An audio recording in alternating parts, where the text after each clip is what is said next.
All right, a very good morning to you and welcome to another edition of Morning Cafe, your daily fix of the state of the nation and the pulse of what we are waking up to as a country. We have a lot in store for you over the next 3 hours or so, of course, 3 hours or so, which is geared to make sense of the state of the nation. And of course, my alarm here it just serves to show you that we are waking up at the state of the nation, of course, and what makes sense of the nation, and above all, why it matters to you. My name is Kenneth Kazungu, sitting in for Linda Alela. Welcome aboard on this 8th day of November as we talk about critical issues, including the current drought situation, the worst in 4 decades. We will be seeking to look back and introspect on what we have been doing over the last 40 years and if this catastrophe could have been avoided. This coming as world leaders converge in Egypt for the COP27 summit and what it means for Africa, the continent bearing the greatest brunt despite its near-nil contribution to carbon emissions. Of course, we have a lot in store for you, as I was telling you, over these 3 hours or so. Welcome aboard. My name is Ken Kazungu again. And of course, just to get it off right from the bat, let us look at what we are waking up to as the nation, the news that making headlines today. And of course, let's do it this way. Pick it, point it. Let us begin with the Daily Nation here. And the biggest story is making headlines, of course, the headline of the Daily Nation, reversed. Only one word there. And of course, it has everything to do with the policy shift in which the new administration led by President William Ruto has taken, of course, away from his predecessor Uhuru Kenyatta. And it says here that Ruto has overturned a dozen decisions made by Kenyatta, including restructuring government, revisiting cancelled multi-billion shilling projects, and scrapping subsidies as he fashions his own administration in moves that appear to send a message that his predecessor got things wrong during his tenure. The president has targeted several policies, directives, and programs that were at the heart of the Uhuru administration. That story, of course, is on the page 7 of your Daily Nation, but a little bit just a preview of what the story is about here. And they have listed 10 executive shifts which President William Ruto has taken away from his predecessor, President Uhuru Kenyatta. And the first one, of course, was everything to do with the appointment of 6 judges of the Court of Appeal who were rejected by President Uhuru Kenyatta. Number 2, reversal of port operations and cargo clearance of the Port of Mombasa. Number 3, scrapping fuel and unga subsidies. Number 4, disbanding of the DCI Special Service Unit. Number 5, transferring of the National Police Service budget from the Office of the President to the Office of the Inspector General of Police. Number 6, it has everything to do with the revival of the cancelled 500 or the 56 billion shillings, Greenfield's JKIA terminal, abolishing the Kazi Mtaani program at number 7. Number 8, making public the SGR financial agreement. And of course, this is a story that continues to elicit mixed reactions. As you will see later on, we will be perusing the standard. They have something not so good to say about the incoming transport CS. Kipchumba Murkomen will be getting to that a little moment from now. But of course, also on the sidelines of the headline of the Daily Nation, we have a story about crime here. It says 2 murders and battle for families' 200 million shilling land. It says there that supper last Wednesday was delicious. It was beef, sukuma wiki, and ugali. And mother and son and family friend were happy, I beg your pardon. The 3 armed men stormed their Sojo village in Sikakwa, Narok County, and then the mother was found dead. We'll be looking at what really the story is about when we get to page 12 of our Daily Nation. And of course, we have also an interesting story here on the front page of your Daily Nation, and it has everything to do with removing term limits for the president. This is according to an MP, and that MP is a Fafi MP, Salah Yakub, who now says, and he has revealed, of course, plans to ensure that they scrap off presidential term limits, noting that the cap should be of age and not, of course, of period of service. This is a story that is likely to, of course, become the latest political dog whistle in the latest days to come, because according to the Fafi MP here, he says is working on a constitutional amendment bill to replace the two-term limit with an age limit of 75 years. Should the MPs have their way, they should give Dr. William Ruto, the sitting president, the leeway to seek re-election for 4 terms or 20 years. Dr. Ruto is aged 55 and has not indicated any intention to contest, of course, beyond the current term limit of 2 terms of 5 years each as spelled out in the Constitution. Another story that we are waking up to this 8th day of November has everything to do with the KQ strike. It's day 4 today, and of course everybody still continues to maintain the hardline position. Government insists that strike action, the industrial action, is not above board. Pilots calling the government threats a bluff. So the biggest story remains is who will blink first, and of course when will we see a resumption of the critical service at our airports in the country. And of course also we'll be looking at the COP27, which will be forming later on at the basis or the pace of a conversation, the drought situation in our country. It has been touted to be the worst in 40 years. What have we been doing in the last 40 years? This is not the first drought, of course. Actually, in this decade that lapsed in the year 2020, which this particular drought season began, this was the 3rd one. So what are some of the lessons we have missed over this period? We'll be speaking to a group of panelists or a group of experts in studio who will be helping me understand, and of course you, so that we can make informed decisions moving forward. Page 2 of the Daily Nation has everything to do with the COP27.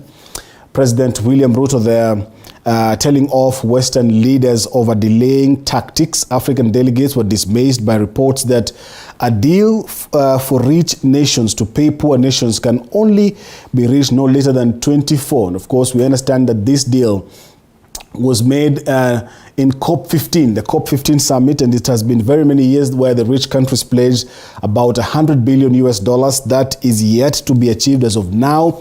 It was one of the agendas in the COP27 summit to review this particular this pledge and why the rich nations are not paying the poor nations for quote-unquote their sins, because we understand Africa is the continent emitting the least emissions, yet it is one of the ones that is bearing the greatest brunt in terms of the issues to do with climate change. President William Ruto has called out the West for skirting around the issues and delaying tactics in helping regions such as Africa that bear the brunt of climate change. The president further cautioned that by 2050, climate impact could cost African nations about $50 billion. That's about 6 trillion shillings annually.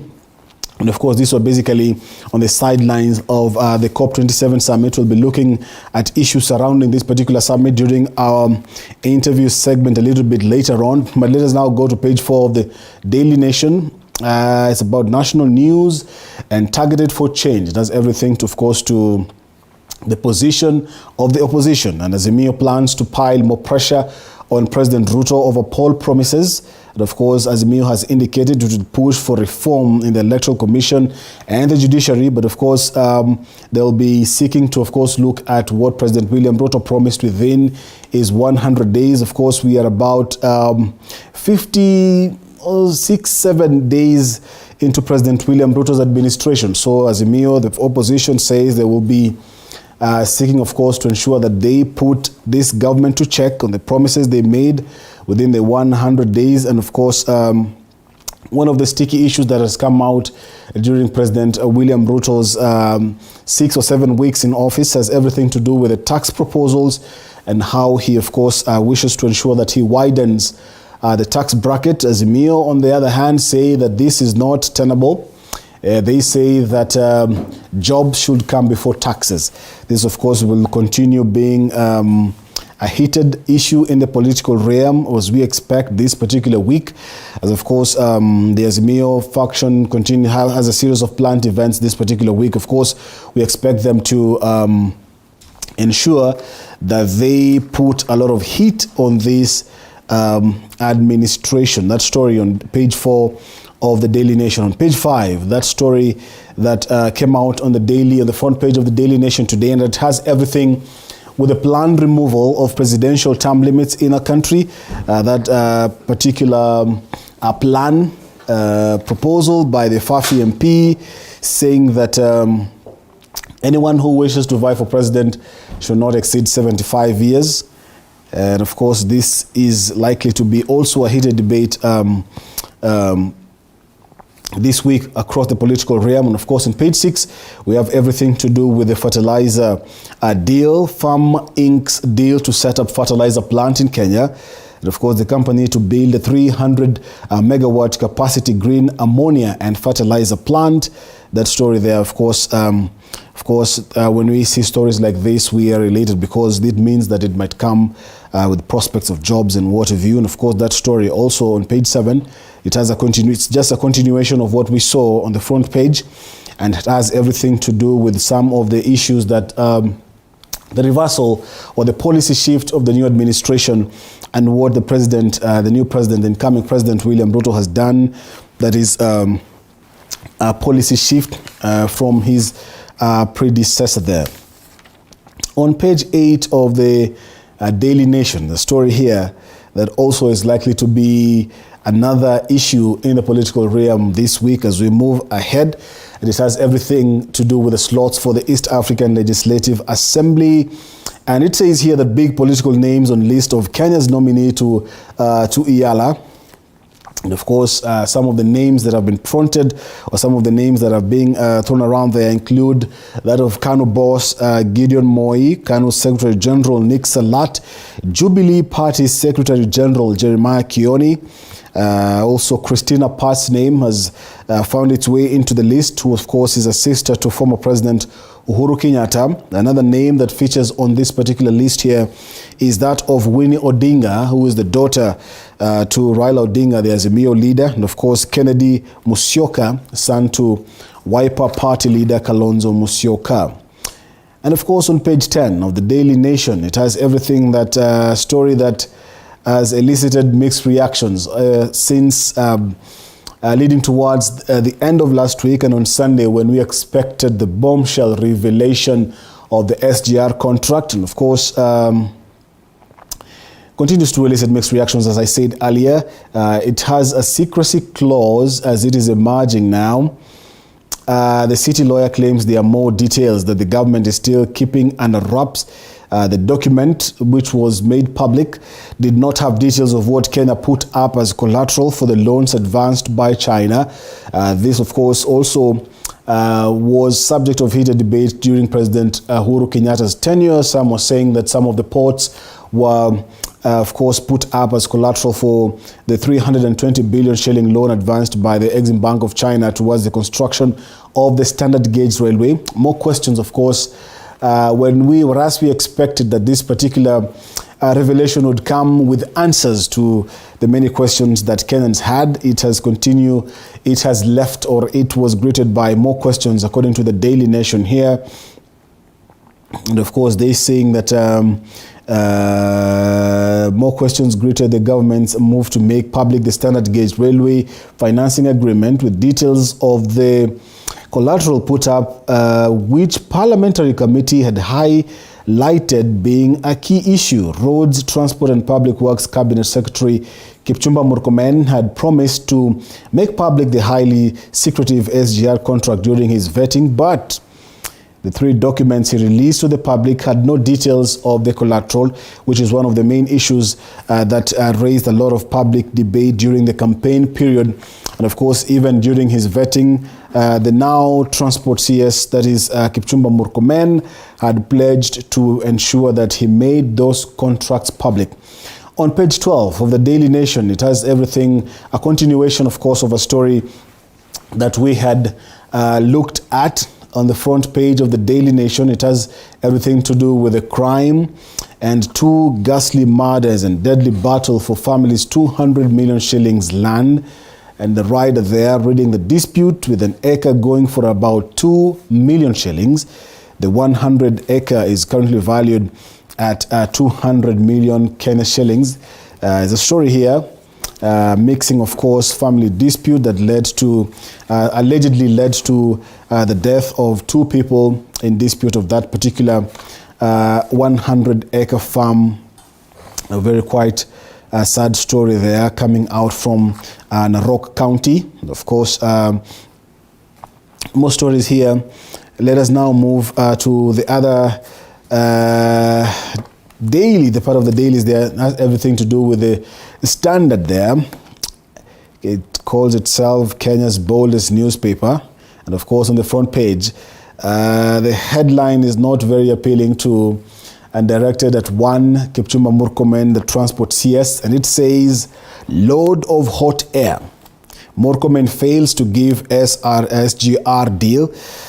And it says, it calls it a false start for the CS, and Transport CS sensationally announced that the government had made public the standard gauge railway contract between Kenya and China, but it turns out to be bits and pieces of the pact. And of course, apparently he needs Chinese permission to make it public. It says there, and former President Kenyatta oversaw the construction of the SGR during his tenure as president and billed it as an economic game changer. And of course, also we have a small snippet there of former Treasury CS Henry Rotich.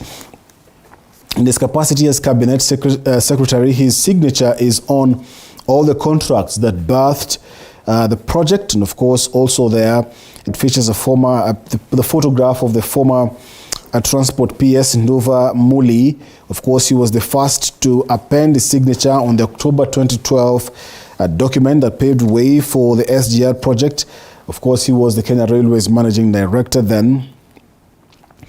President Ruto, he has been on the forefront touting the railway as a legacy project for the Jubilee government and telling off critics over the same. But he's now caught up in the contract riddle that no official wants to unravel. It has everything, of course, as we saw in the Daily Nation, the secrecy claims and what really was put as collateral to these particular loans remains a sticky issue there. And of course, we are waiting to see if we will come up with any answers towards this particular question which have been raised by the revelation of this particular deal. Page 2, of course, is just what to expect, what we look forward to as we continue perusing this particular newspaper. On page 2 there's a story, echoes from the past, and transfer to Turkana just to earn 4 shillings hardship allowance. And of course, they're saying it's very interesting what a daily allowance of 4 shillings can do to a broke clerical officer. Though it may not sound like much today, such an offer motivated a middle-level civil servant to beg for a transfer from Voi to the harsh Turkana move that is about 1,000 kilometers away. Today, as the new Cabinet Secretary for Public Service and Gender, Aisha Jumwa muls on how to increase salaries of civil servants, she may be motivated to make a quick decision by the travails of that particular clerical officer who once worked near her home county in Kilifi 73 years ago. 73 years ago, 4 shillings apparently was a lot of money. Let us look at page 4. Page 3, I beg your pardon, before we go to page 4 of the day of the Standard, and it has everything to do with the DNA test and who is the real mother. DNA to test paternity of abducted child. It has everything to do with a case here, a dispute from Nakuru, where a woman claims she is the biological mother of a child who went missing on April 15th. Police say the 4th suspect was from Komarok, Nairobi, who is still at large, and police want to establish the real parents of a child who was rescued from suspected abductors in Homa Bay County. It is alleged that the child was sold for 80,000 shillings at Keroka town in Nyamira County before he was driven to Nyaburi village in Karachuonyo location. On Monday, the police moved to court to obtain an order to allow them conduct DNA tests on the child. The 3 suspects, an Nakuru woman, Martha Wamboi, who is claiming to be the mother. Rachuonyo North Sub-County Police Commander Lucy Partey said that the DNA test was necessary to help them establish who was the biological mother of that particular child. On page 4 of the Standard, it has everything, of course, to do with the COP27 summit going on in, of course, in Egypt there. And funds dominate climate talks of COP27 in Egypt, the Conference of Parties. Of course, that is the real meaning of COP27. It's the 27th Conference of Parties. Formally kicked off on Sunday at Sharm el-Sheikh in Egypt, with issues of loss and damage dominating talks. Discussions to decide what should go into this year's agenda ran late into Sunday night as delegates debated how to handle the matter of loss and damage. They later agreed to include it in the formal agenda. Of course, it will be formally discussed during this particular summit, and you can see there on page 4 a photo there of President William Ruto sitting shoulder to shoulder with the new Prime Minister of the United Kingdom, Rishi Sunak. Others were saying that is too many. There's a lot of Kenyanness in that particular photo. And the byline there reading, Ruto and British PM agreed to fast-track 500 billion shilling green energy project. President William Ruto and the British Prime Minister there agreed to fast-track 6 green investment projects worth 500 billion shillings, spanning green energy, agriculture and transport. And of course, we have a brief infographics there of the details of the project to be fast-tracked, including the Malindi solar expansion, which will likely to cost about a 7.5 billion shilling investment. We have also the Menengai geothermal project, which will gobble up some 2.5 billion shillings. We also have the Grand High Falls Dam project, which is a public-private partnership of the Tana River that will generate about 1,000 megawatts of hydroelectric energy capacity and irrigation for 400,000 hectares of farmland, led by the UK engineering firm GBM, that is likely also to gobble up some 25 billion Kenya shillings. Number 4, the Nairobi Railways City there, that is one of the projects to be fast-tracked in this agreement between the President and the UK Prime Minister. Has everything to do with a 5 billion shilling investment. It's a green regeneration of Nairobi City, anchored around a new central rail station connected to bus rapid transit, incorporating the latest innovations in green building technology and planning there. Another one is the United Green, a 31 billion shillings investment there will go into this climate smart crop and agro-industrial processing system through a joint venture with Kisumu County. Will create 2,000 direct jobs and provide income for further 20,000 farmers across counties in Lake Victoria region. And of course, the guarantees for this particular project are the UK government in collaboration with the CPF Financial Services and other private investors, including Cardano in development, of course, to launch this particular projects. But of course, on page 6, the special report there, knowledge and skills transfer. And China is still the driving seat of SGR operations. Former President Uhuru Kenyatta did not live up to the promise to make the railway contract public. We remember he promised to do this during an interview with journalists in, I think it was in the 28th of December in the year 2019, if I'm not wrong. Where he pledged that he would make this particular contract public. That was not made. And of course, we saw the incoming Transport CS, Kipchumba Murkomen, pledging to do that. He did that. And of course, as we have learned from the papers, that particular move was greeted with more questions than answers. And of course, this here, it says Jimmy Wanjigi said in an interview on Sunday that the cost of the project was inflated by over 10 times. Wow. Now, this story here, the Auditor General in a 2018 report indicated that the government had used the port as security for the Chinese loan in the construction of the railway line, where Kenyan, of course, borrowed some 3.2 billion Kenya shillings there to, of course, to ensure. But if you look at page 7 of the Standard, it says that the initial cost of the ASGR, according to the plan, was what I would call a meager 55 billion Kenya shillings. So those basically are stories that continue making what we are waking up to as a country. Of course, we want to get into the second segment of this particular show. And of course, as we look at the stories that made headlines as of last night, of course, these stories are likely to set the stage or to set pace of our upcoming conversation. And of course, to the first story here. And there is still no assurance about cyber security in the country. And according to experts, the country is still experiencing challenges on the talent, policy and legal frameworks to support cyber security. Speaking during the ongoing conference of Kenya Association of Records Managers and Archivists, Karma in Mombasa, Director ICT Authority Michael Odhiambo said that cybersecurity is not yet 100% achieved. He has assured Kenyans that the concerned parties have come together to ensure that record management thrives.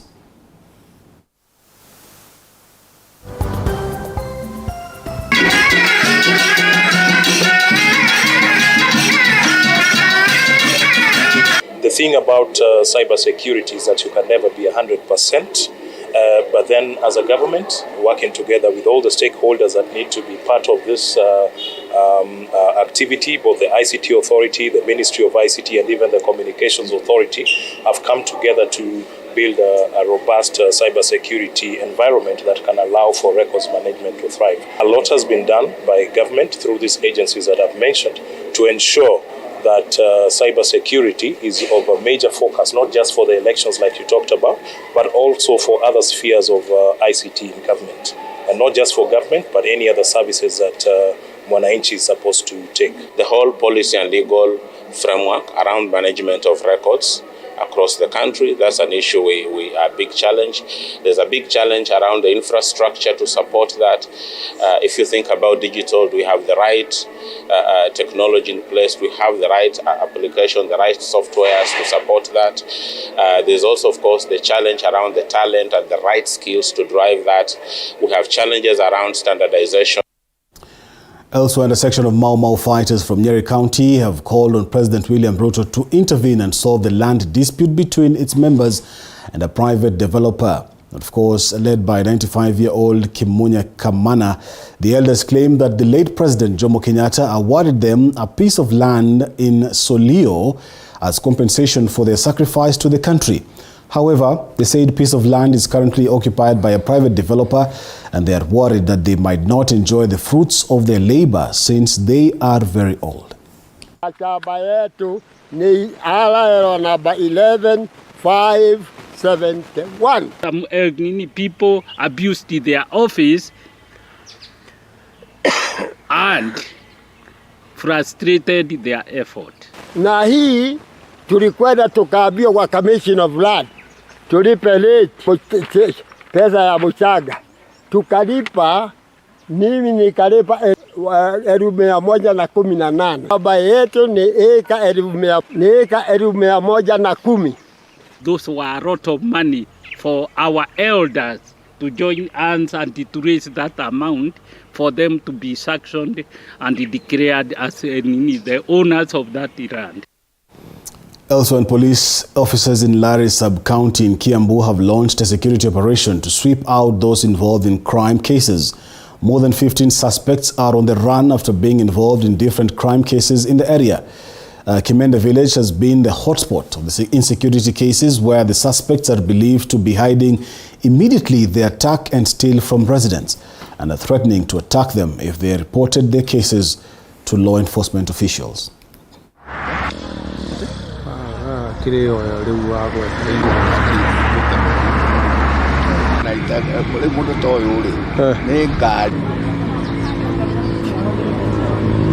Kuna baadhi ya wale ambao tunawashuku ya kwamba ndio wanahusika na vitendo hivi vya uhalifu.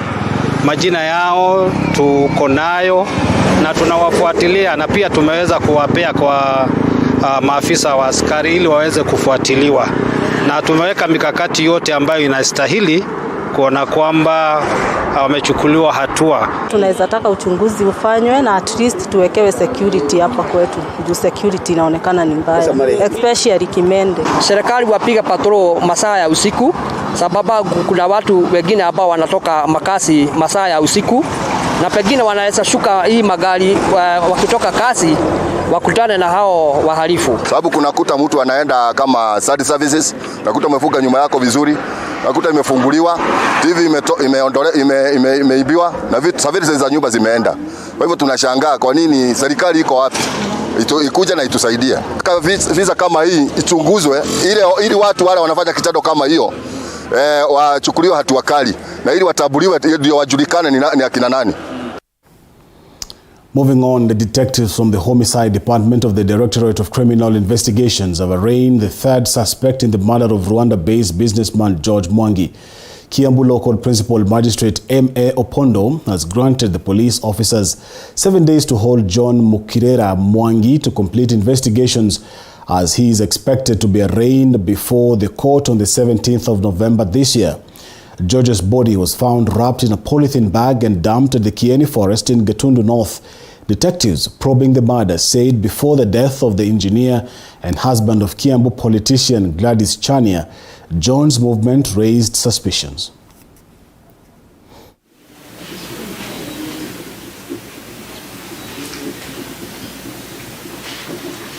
Naomba siku 7 yaona ili wetu tuweze kukamilisha uchunguzi,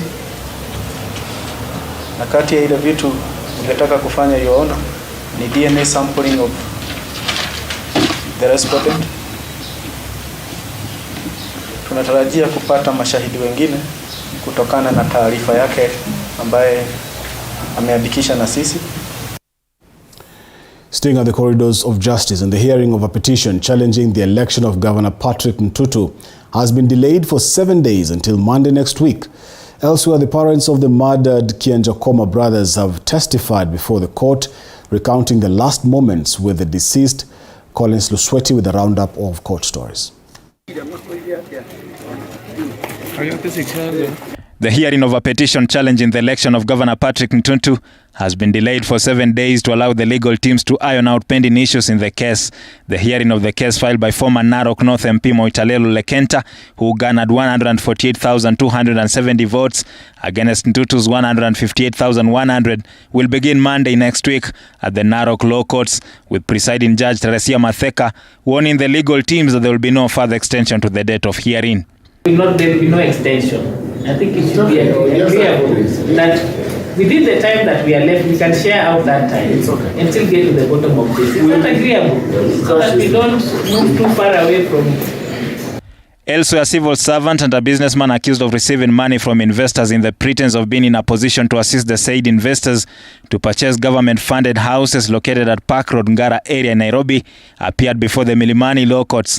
The accused Frederick Njenga and Sheila Kamathi are said to have received between 200,000 and 600,000 from investors interested in housing development. The two appeared before Chief Magistrate Wendy Michemi and released on a 200,000 cash bail. And Abdurrahman Abdi, company director of Sunspot Petroleum Limited, has denied several counts of stealing and forgery. The accused appeared before Magistrate Wendy Micheni at the Milimani Law Courts. The suspect is accused of using his position as director of the company to initiate theft of Kenya shillings 10 million.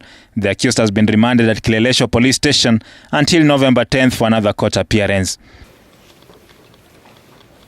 And finally, the parents of the two Kianjakoma brothers murdered in August last year told the court that one of the deceased, Benson Njiru's entire head was deformed, head bruises, and one of the bone was protruding out, adding that Emmanuel's head was also deformed. The mother of the two recounted the last moments with her sons. Collins Lusweti, TV47, Nairobi. Also, the university's academic staff union, or WASU, says the institutions of higher learning might be forced to increase school fees to the current market rate if the government insists on not funding them. WASU Secretary General Constantine Wesonga accused the Education CS Ezekiel Bashogu of acting contrary to the manifesto of the Kenya Kwanza government.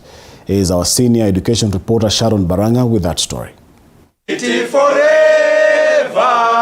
solidarity forever. It is barely 2 weeks since Education CS Ezekiel Machogu took oath of office, and he is already under fire from the University Academic Staff Union WASU members who are act following his announcement over the weekend that the government will no longer fund public universities, urging them to be innovative in generating revenue. Here is a recapitulation of what landed Machogu on the wrong side of the university dons. That this is a very key sector. We have given it 25.9%. I'm telling universities and other sectors that I might not ask for more. That statement has not made us sleep. because we don't know whether it is a government policy or it was a roadside declaration. The UASU Secretary General Constantine Wasonga says Machogu's announcement might cause a ripple effect that will lead to parents being forced to dig deep in their pockets for school fees. It means now he has given universities free will to charge fees at market rate. That is the implication. Because currently the fee being charged is 16,000. Even kindergarten pupils do not pay 16,000. Because private universities where they take students charge fees as market rate, and also they sponsor students and take capitation there. And what is the implication of that? It means now education is going to remain for the rich only. Who will allow him to do that? We will not allow him. The lecturers say the exponential growth in the number of students has strained facilities and human resources in universities, which affects the quality of education. We have serious underfunding in the university sector. The public universities are public entities. They are for the benefit of the children of this country, and the underfunding is affecting the education standards in this country. And the minister was saying that the universities should be innovative. And what we are asking, why can't other state departments also be innovative, so that they generate their funds to facilitate their activities? Why only public universities? Is the Ministry of Education also innovative? Recently, the Universities Fund revealed that public universities in Kenya have debts amounting to over 56 billion shillings. Collectively, the institutions of higher learning owe the Kenya Revenue Authority, pension schemes, part-time lecturers and SACCOs, among others. Despite the underfunding crisis at public universities, the government nevertheless allocates funding to private entities or private universities to support the government-sponsored students in private universities. And as a union, we've been wondering, what informed this? Public universities are struggling, and you take the students that should bring money to public universities and take them to private entities. Machogu has also been accused of acting contrary to the Kenya Kwanza government manifesto. Now he's confirming our worries. That is not fit for this position. We want him to come in the open and tell us what he meant. Because as a union, we can petition the president so that he's being removed, he be removed there forthwith. Does he understand that the president signed a charter with the members of the university community? And now that he has taken a position, do we still go to present our views how to finance university education to the Presidential Working Party on educational reforms? Sharon Baranga, TV 47. Elsewhere in Mama Lucy Hospital, health workers have called upon the Senate Health Committee chaired by Senator Jackson Manago to stop pointing accusing fingers at the facility and instead divert the attention to hundreds of Kenyans dying of hunger in the dry parts of Kenya. The response comes days after the Manago-led committee threatened to shut down the facility due to poor services. This story was produced by Andrew Juma. Mama Lucy Level 5 Hospital, a health facility that has been on the spotlight in the recent days, is again in the headlines. This time, its workers asking the Senate Health Committee to stop what they termed as tarnishing the hospital's name. Look at the public facilities. We are number 3. Mama Lucy is number 3 in the whole country. So you want to tell us all those 2,000 deliveries are on the negative because the unfortunate happened? Do you kill your son because he went to school and came back with one shoe? According to the workers, the facility has been under pressure to deliver the best, even as it faces challenges of insufficient medical equipment, few employees, while at the same time serving a high number of patients at the hospital. We had only 4 nurses on duty against a number of 136 patients. This is a level 5. According to the staffing norms under nursing, a level 5 in labor ward is 1 nurse to 1 mother. In this case, you have 136 people against 4 nurses. What magic do you expect? Some of the problems we are having is not because of the incompetence of this hospital, but are systemic challenges. One, starting with health financing, and that is the key role of the Senate. The Senate should ensure that hospitals, or health in particular, are well funded. We cannot talk of quality healthcare without proper healthcare financing. Cases of alleged negligence among its workers have been on the rise. This time, the facility is saying the number of staff cannot serve the big number of those seeking health services at the hospital, and asking President Ruto to intervene by offering a lasting solution to problems weighing down the hospital. We cannot talk of quality healthcare without proper human resources for health. And that's where we are as the unions. We are not going to continue shifting blames and throwing blame games here and there because of systemic issues which can be addressed by the Senate and by our employer. We have facilities where if you need even an ultrasound, a mother in labor, you need an ultrasound, you cannot get it at night.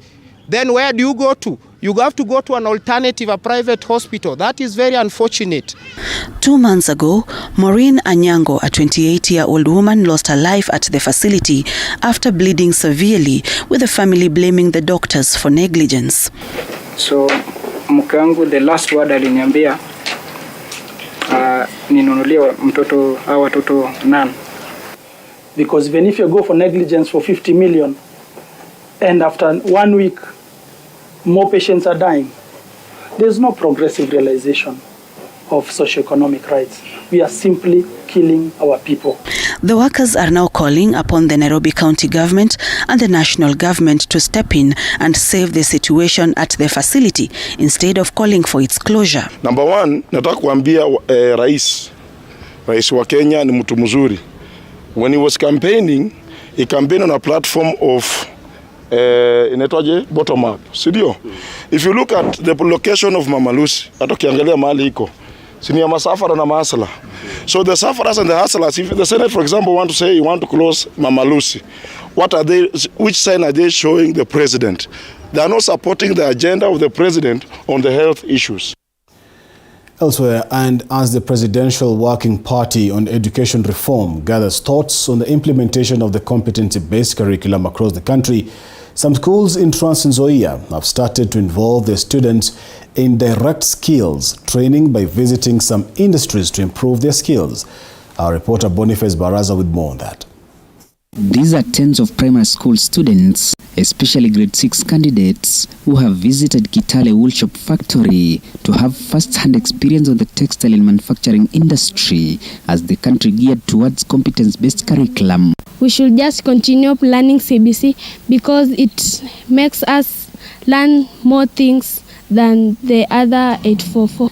According to teachers who accompanied them, there is need for the Presidential Working Party on education reforms to incorporate their recommendation in their final report on how local industries can be used in examination assessment. They should, try to look out for these kind of industries like what we have locally, so that even as they set the exams, when they are discussing about assessment, they should really give us the places that we have practically. Manufacturing and textile industry players have said that it is very difficult to find skilled workforce needed in the market, and argued that if CBC curriculum is fully implemented, then this nation's economy will thrive. CBC is one of the best practice I think we can do in this country. Like now, manufacturing, we have a lot of problems in employees.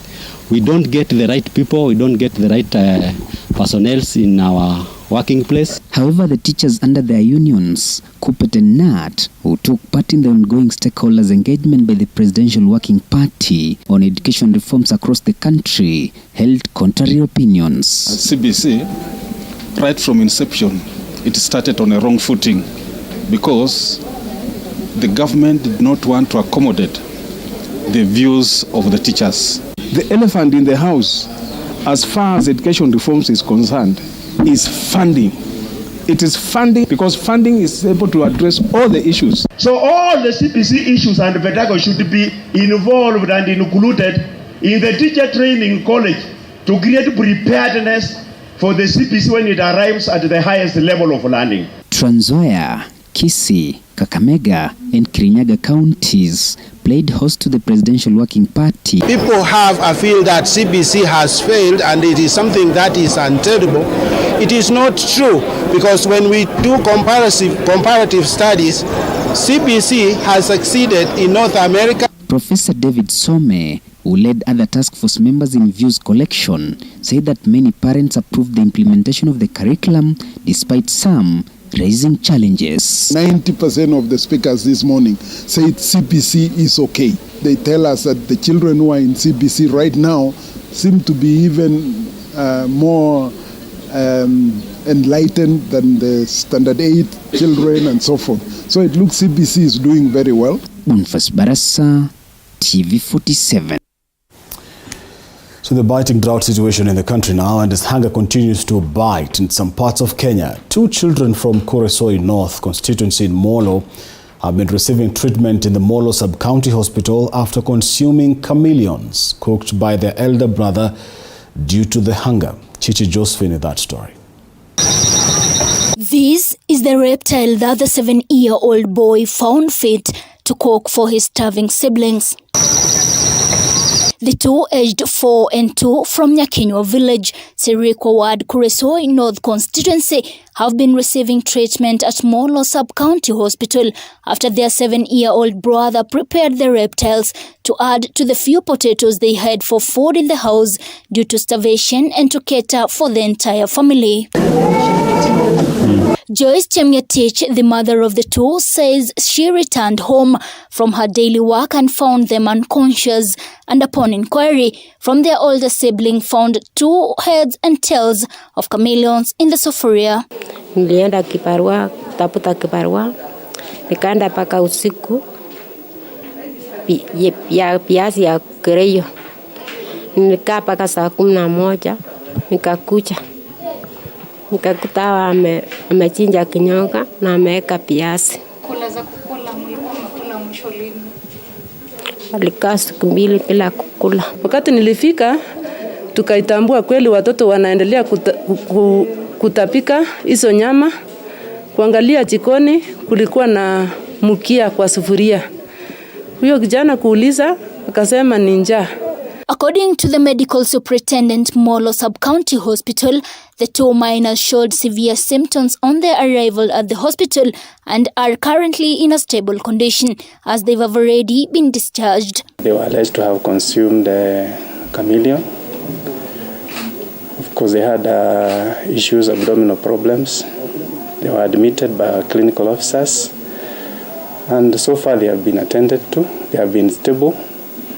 And the report I've gotten in the morning today is that they have been discharged from the facility in a very stable condition. The county government of Nakuru came to their aid in settling the hospital bill as well as catering for other domestic needs. The county leadership also offered the woman employment under the Department of Environment. Governor amechukua jukumu la kumtafutia huyo mama nyumba na kumlipia rent. Vile vile governor amemnunulia vyakula, amenunulia vitanda, amenunulia godoro. Kuongezea ni kwamba governor pia ameweza kumpatia kazi huyo mama. Atakuwa akifanya kazi kwa County Government of Nakuru, idara ya mazingira. Chichi Josephine, TV 47.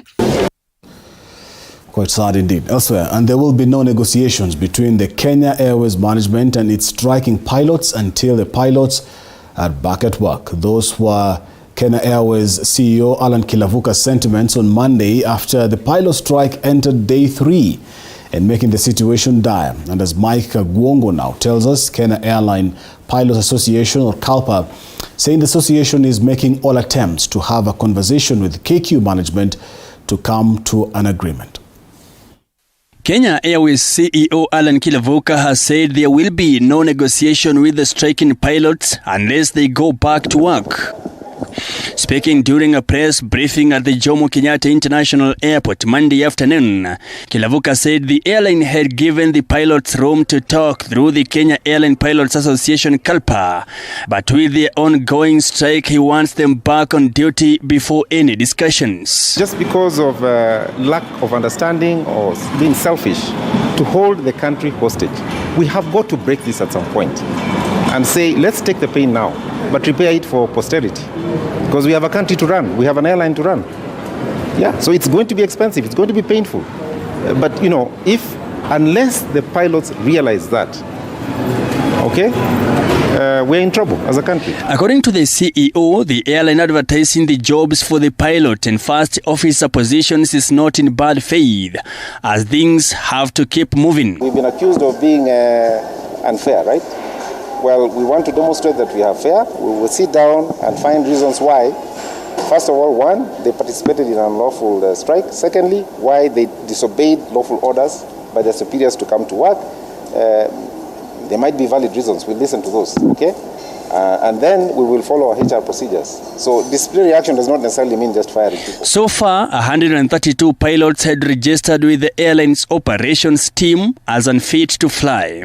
The pilots who are on strike will have to be held individually and collectively accountable for the losses the airline has suffered and the reputational damage done to the airline. We filed a suit this morning for contempt, but like I said, we lost a lot of money. Right? So people have to be held personally and jointly responsible for the losses and damages to this country, to this airline. The CEO noted that as of 2 p.m. Monday afternoon, the airline had registered 20% of its network of daily operations.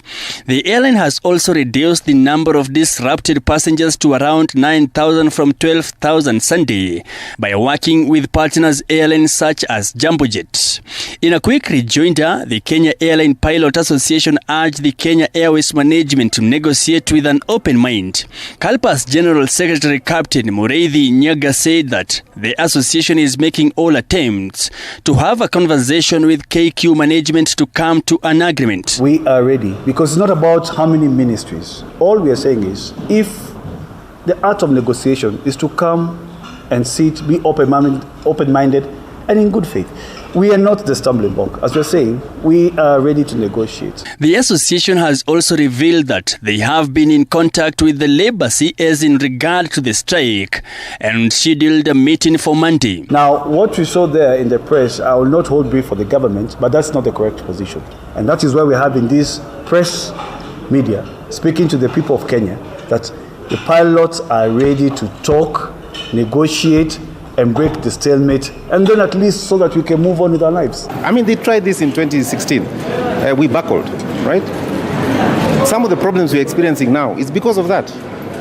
This time round, we are saying to them, go back to work for this moment. Your problems that you have presented, some of them are valid. We'll address them. We have even tried to start addressing them, but you cannot hold us hostage. You cannot hold these passengers hostage. Meanwhile, the Central Organization of Trade Unions of Kenya, KOTU, has asked the Transport Cabinet Secretary Kipchumba Murkomen to stay away from the ongoing pilot strike. Addressing the media Monday morning, Ernest Nadame, the Assistant Secretary General, said the Kenya Airways management must move with speed to solve the issue with its pilots instead of dragging the Transport Ministry into the matter. For this issue of saying you must come back to work immediately so that we solve the problem, you must do A, B, C, D, that is not going to work because even workers and our affiliates have their right to call a strike is provided for in the laws of this country. And particularly the CS Labour to come in now and take charge so that we resolve this issue. We are Federation of Kenya Employers. Federation of Kenya Employers now should also advise Kenya Airways. Nadome further says the Ministry of Labour is given the mandate to solve workers' welfare and not the Ministry of Transport. Mike, GOtv 47, Nairobi. All right, thank you very much, Mike Gongo, for that particular update. That particular pilot strike enters day 4 today, and we'll be keeping tabs with it to see who blinks first and, of course, what is likely to come out of this particular industrial action. But at this particular point in time, we want to come back and continue to the other segment of the show, and it has everything to do with our morning discussion this morning. It has everything to do with the drought and the environmental issue facing our country. We are facing one of the worst droughts in close to 40 years.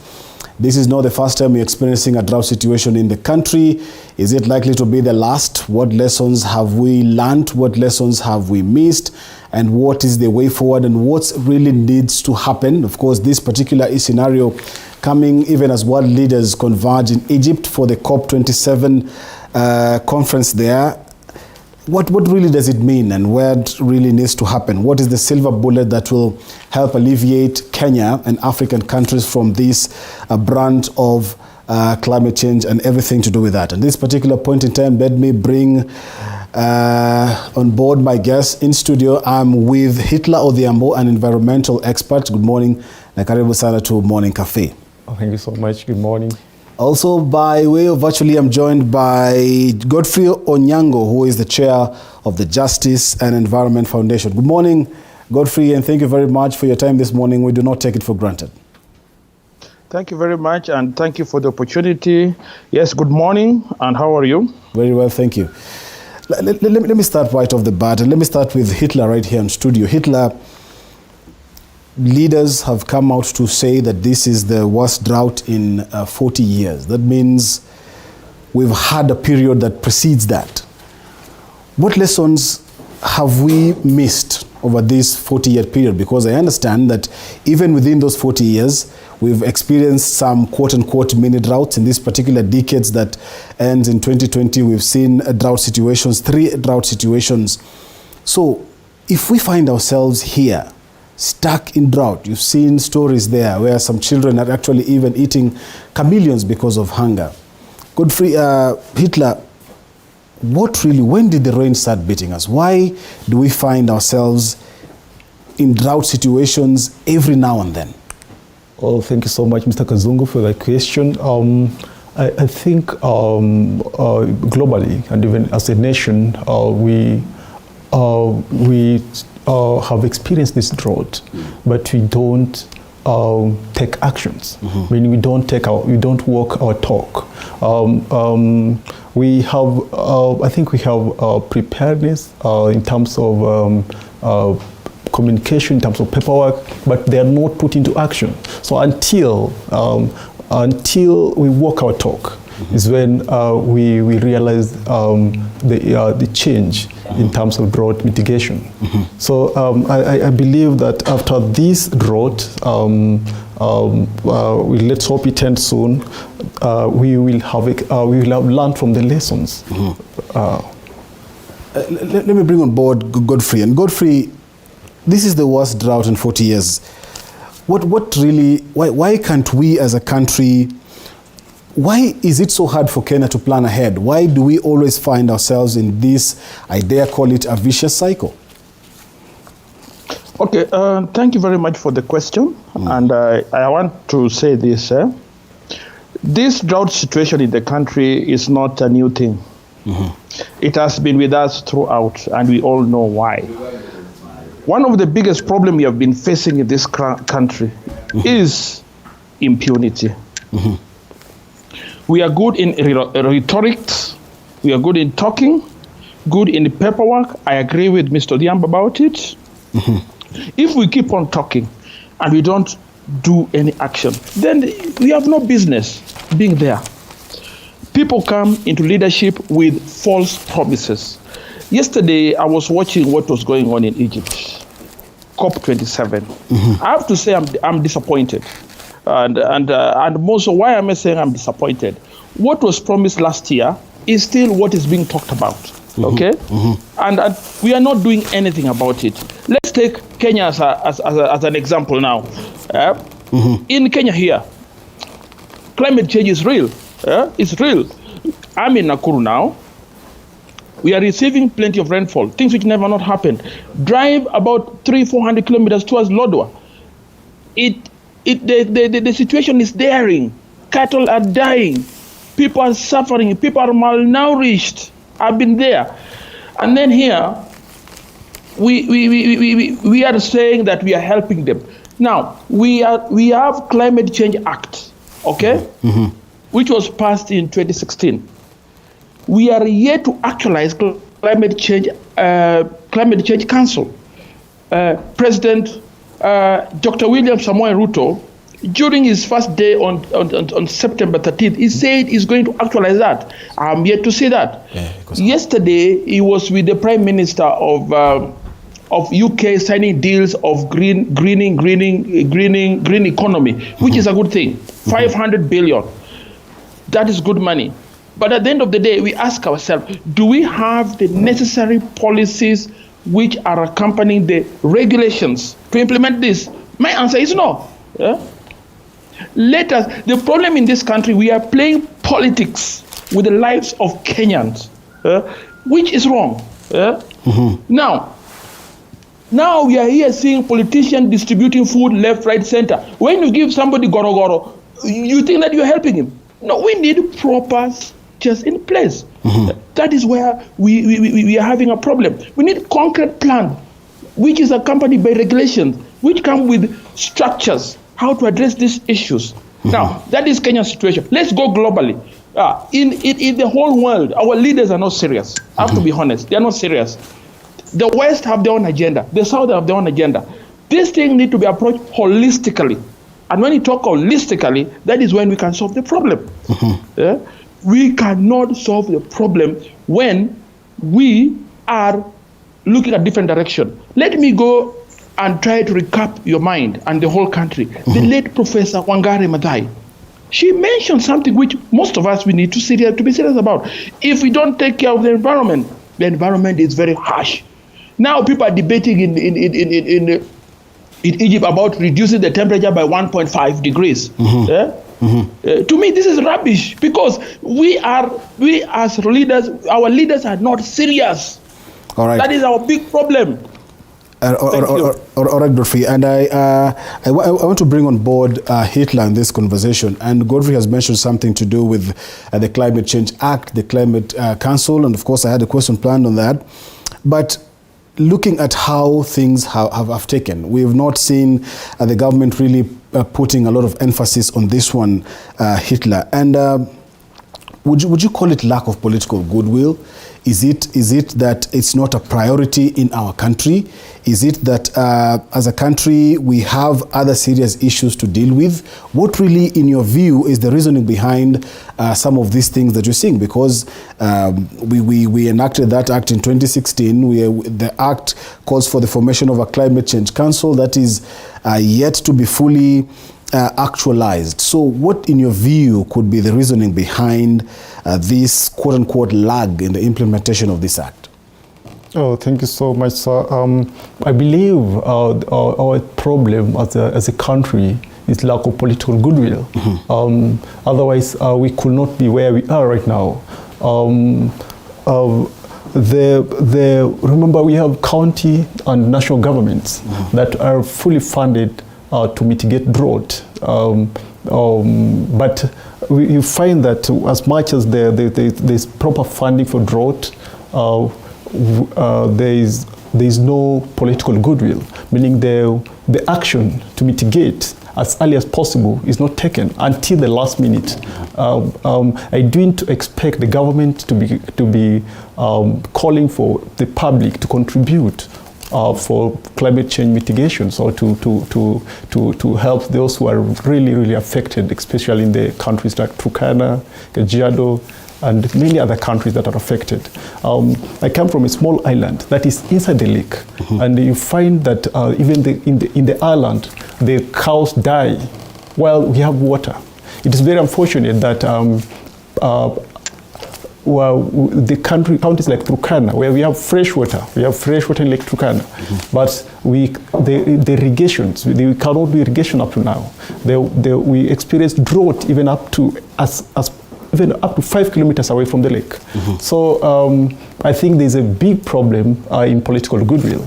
And unless, as I repeat, unless we rethink about it, unless we think about our people, is when we will survive as a nation. Is when our brothers and sisters and mothers back at the assaults they will survive. All right, thank you. Thank you, very well put. Let me now bring Godfrey on this conversation, Godfrey. And of course, we've had the government over the last few weeks. They are just about less than 2 months in office. Then they have come with a rallying call that the country needs to move away from over-reliance in rain-fed agriculture. And it's high time now we depend on other forms of food productions like irrigations and water view. In your opinion, Godfrey, is this a step in the right direction? Thank you very much for the question. That's a step in the right direction. I agree with you. Step in the right direction. We need to move. That is part of, we say, adaptation. We need to move away from rain-fed agriculture to irrigation. However, I say that is correct, but I say this. The biggest problem in this country which must be tackled is corruption. This country has resources. Unless we overcome this, all these are waste of time and just rhetorics. I can say that for free. And it will come to pass. We shall continue having these same problems, and year in, year out. We know the cycle of the drought. Every 6-7 years is always there with us. I'm talking as an environmentalist. I'm talking as a researcher. I have done research in this country. I know this country better. Okay? What the president is saying is good, but it should be accompanied by action. And if it is not accompanied by action, they are just rhetoric. We don't want, as Mr. Diambo puts it, we should walk the talk. We should walk the talk. That's all. We can talk about it. He has talked about Lodwar.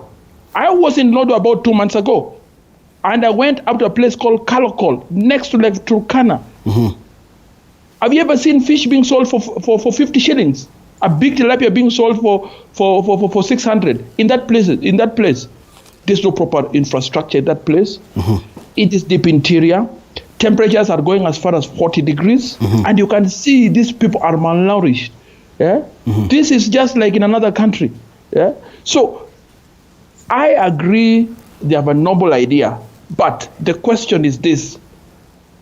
If we look back from since independence up to now, we are worse off than in the 1960s. We have to be, let us call a spade a spade. Let's not lie to one another. We are going down. All right. We are going.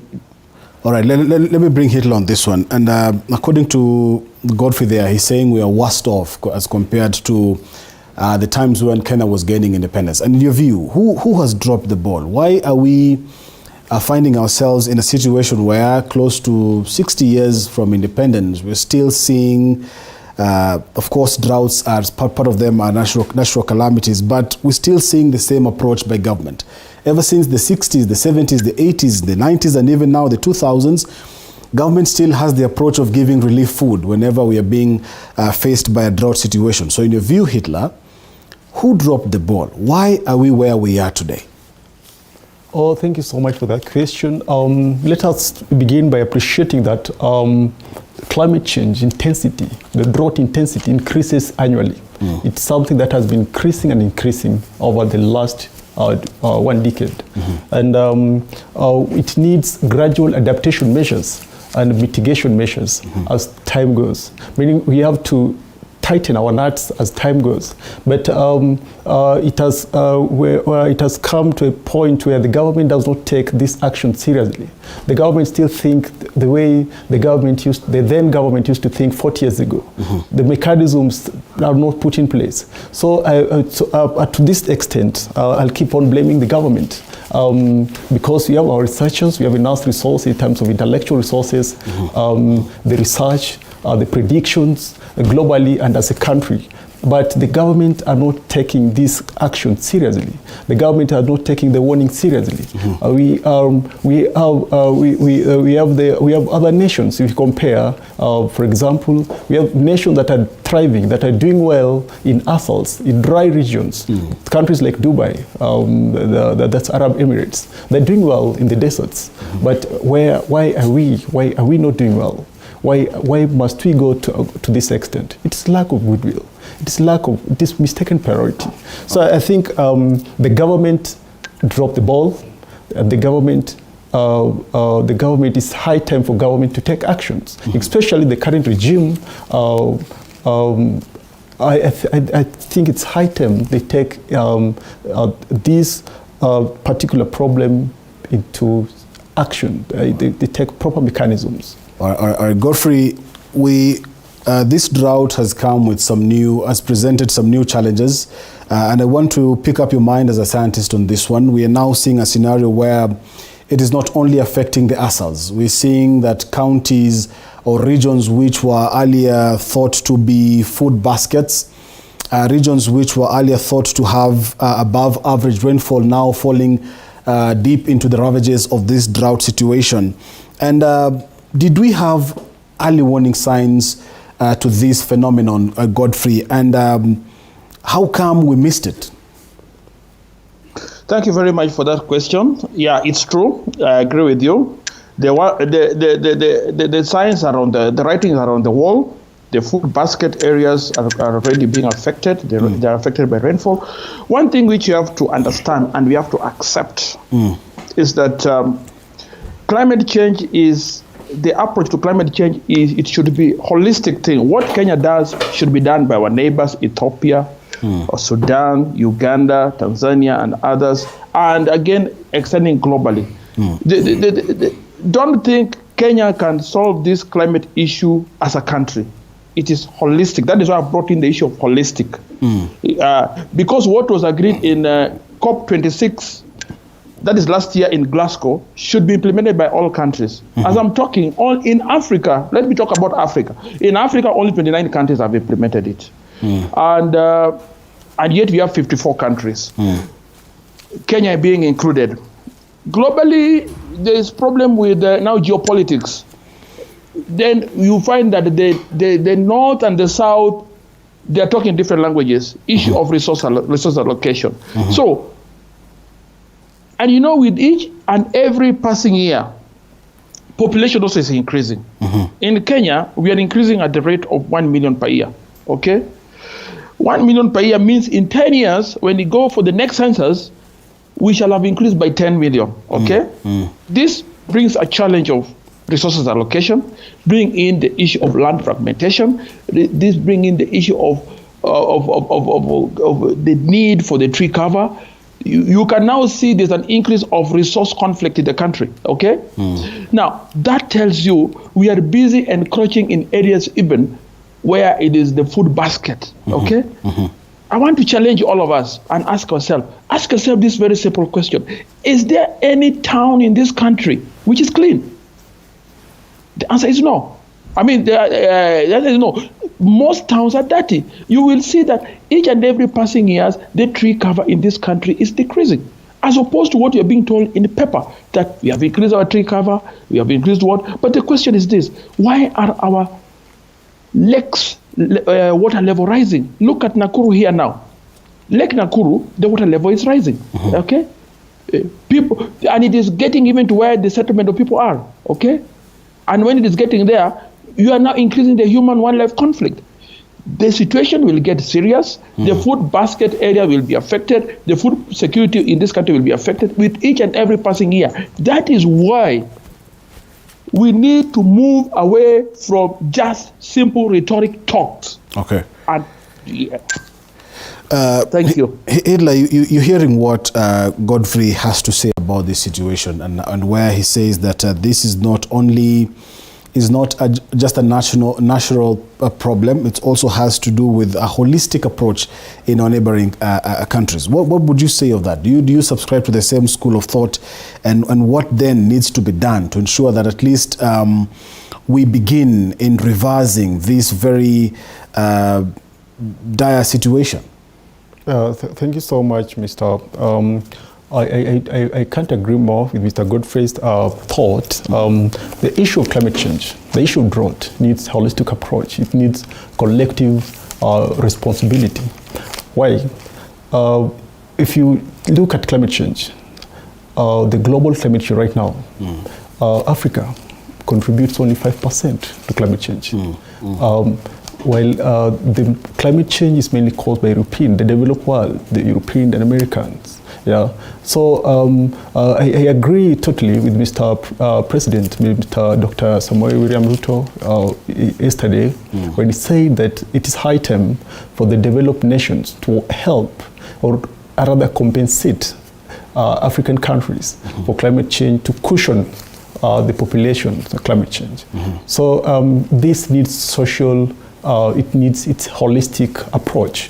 Then I think right now, as scholars, different scholars, including yours truly, has developed something that we know as drought management cycle.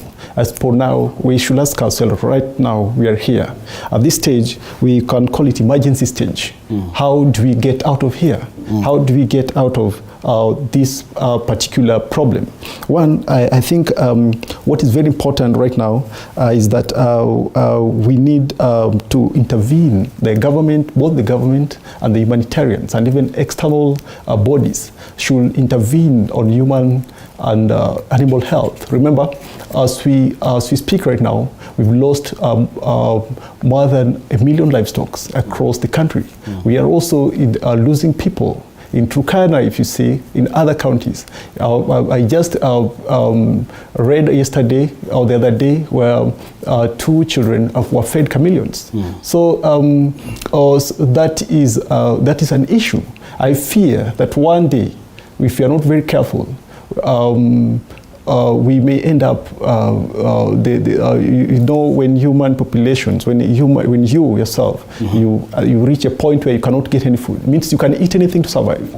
I fear that with one day, we may this thing may result into even a pandemic because maybe you eat something that is not maybe humanly or maybe not edible, you know, or maybe these animals that are known to cause diseases. Then I think another thing that the government need to do very quickly is to provide supplementary food. I appreciate the approach, but we need to facilitate it so that our people get out of the yoke. Then I think another thing that we should really think about is provisions of water supply.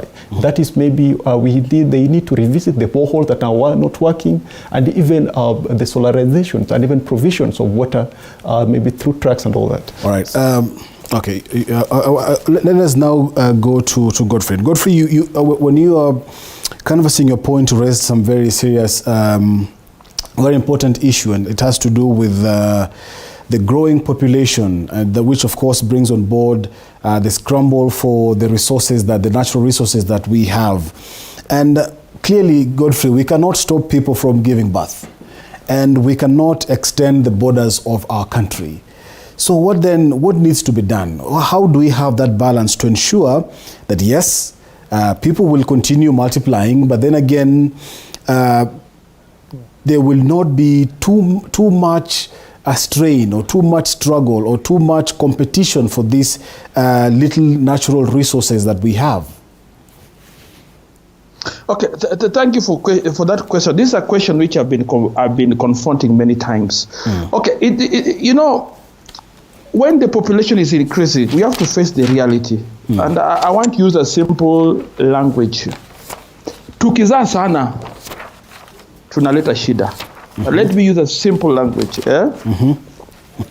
If each household has 5 to 10 children, okay, I'm glad people are beginning to realize this. We will scramble for resources. This is a fact.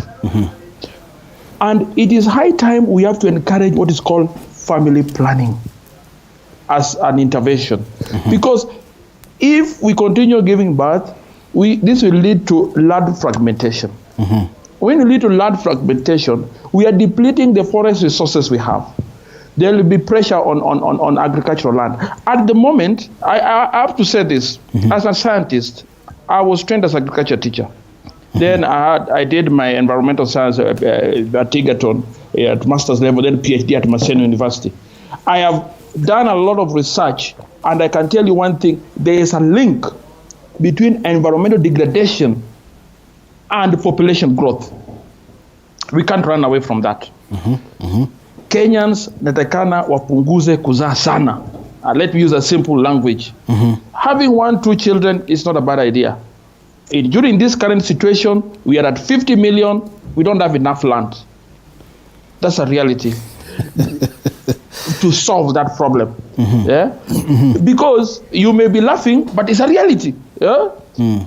We don't have enough land. As a country, we need to do our part. Let the other country also do their part. If the population keep on growing, we are going to degrade the environment. And degradation of the environment means we are worsening the already bad situation. I can tell you, ask yourself this simple question. How will Kenya be in 2050 or 2060? That's a question we need to start. That's the conversation we need to start asking ourselves. Distribution of food is not a solution. We need to ask ourselves what will be in the next 50 or so years when we are not there. Okay? What about our children? That's a question which we need to address. Because the government, as it stands, the government does not have enough resources. That's the reality. You can see budget cutting everywhere, and it will get even worse. So, as a country, we need to encourage what is called environmental education to solve this problem. I'll talk more when you come to that. All right. Thank you. Hitler, you're hearing what Godfrey is saying, and he's saying one of the biggest issues that have made us find ourselves where we are today is the fact that we have grown as a population and the country can no longer grow, and all of us now need to share or even scramble for the little that we have. I don't know, do you also believe that we should put a cap on population growth? Okay, thank you so much. The question of birth control is quite sensitive. Different scholars receive it or have different perceptions, including my perception may be quite different. But I think it is high time for a population to give birth to what you cut the coat according to your size. Give birth to the population that you really can bring. So because also it's also true, I agree with Mr. Godfrey that the environmental conflicts, the environmental degradation is mainly caused by anthropogenic activities, because people strain on environment to get their daily bread. So when we get to that point, we end up maybe we end up into biodiversity loss, we end up degradation of soil, we end up into lack of places to live, and we end up in conflict. Remember the conflict of pasture, the conflict of space to farm, and so on. And Godfrey, when we bring about this issue of population growth and your recommendations or your proposals, then it brings on board the issue of culture, Godfrey. And when we speak about culture is a very dear issue. It's a very dear matter. It's a very emotive subject to some people in the country. And how now would you start imparting this knowledge and shifting the mindset of Kenyans that, hey, it is high time we put a cap on population growth if we need to ensure that we have a better environment for our children and our children's children. So how do you balance between this cultural aspect, Godfrey, and ensure that we have a safer environment in years to come? Thank you for that question. Yes, I agree with you. The issue of giving birth is a sensitive issue because it touches on the issue of population and etc. There are some cultures. We have about 40. I don't think it's 45 communities in this country. Each they have their own culture. But how do you bring them on board to understand the link between giving birth to many children and the degradation of the environment? We have to encourage environmental education. That's a fact. This has not been emphasized. We as scientists, we need to share the research finding, synthesize them into a simple language which the local people can understand. We go up to village level. We tell them, look, it is not healthy to have 5, 6, 7 children in a small land where you don't have even land to give them, okay? And you cannot do that if you start teaching them about environmental education. In this country, as I talk now, the allocation of resources to the issues of environment is very little.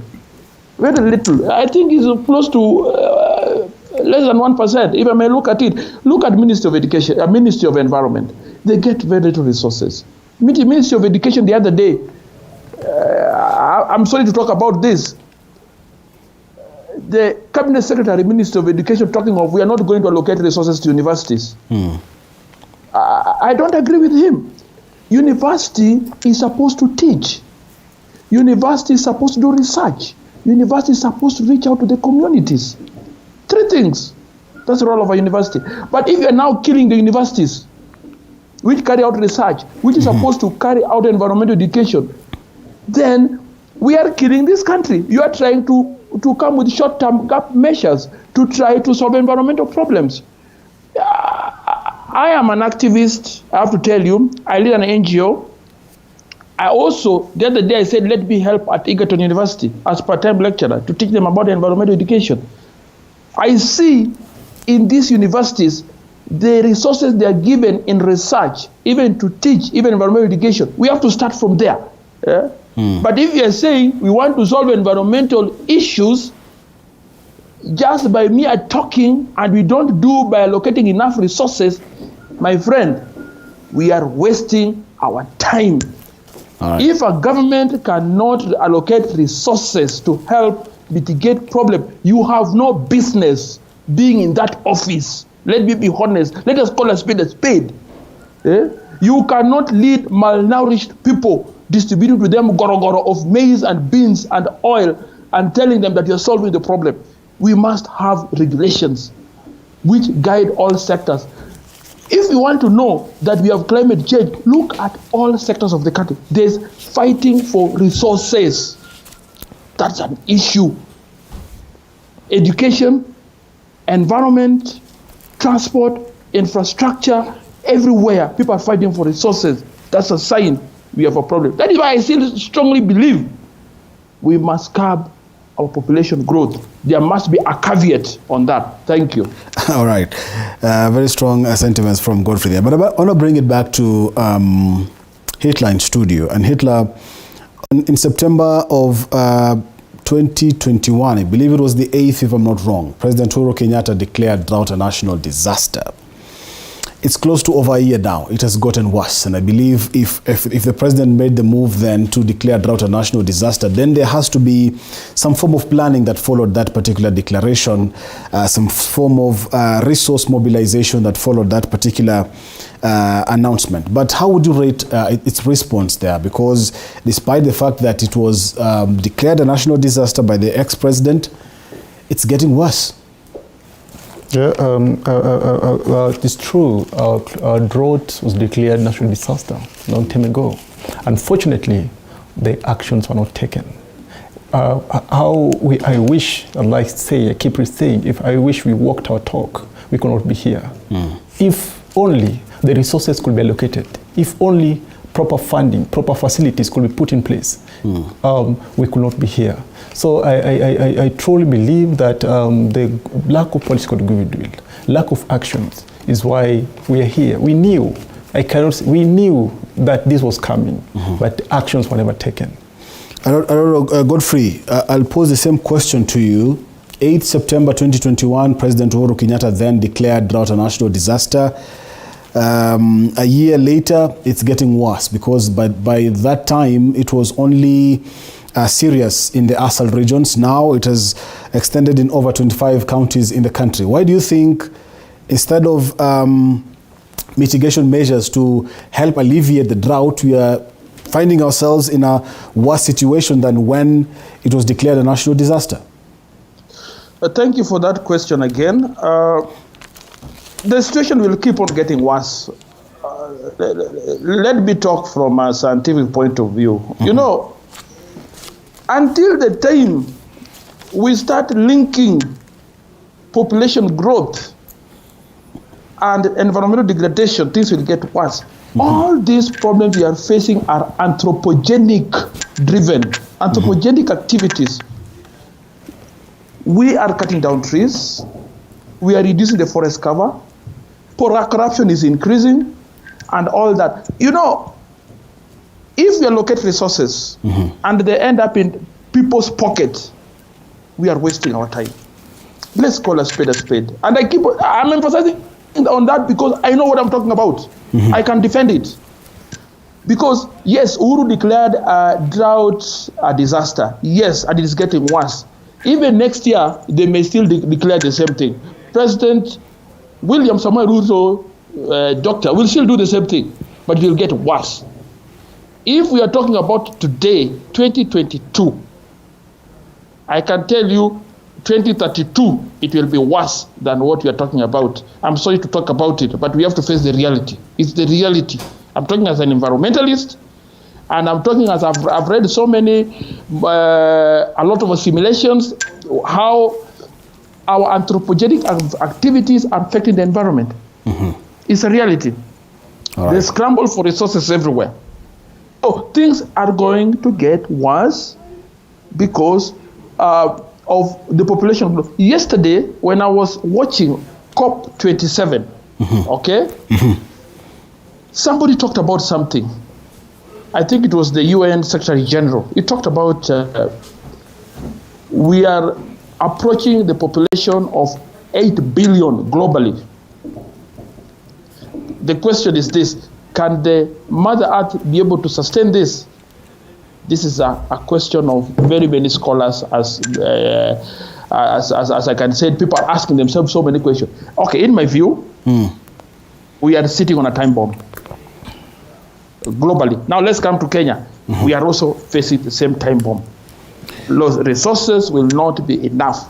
It is high time we have to change the way we do things. That is the reality. We walk the talk. All right. Not rhetorics. Thank you. All right. At this particular point in time, I'm being informed that we have to take a very quick commercial break. When we come back, we'll be looking over this particular first segment. We've looked at the problems. So when we come back, we'll be looking at the possible solutions, the COP27, and how Africa can effectively push for its agenda in that particular conference. You want to stick around for that.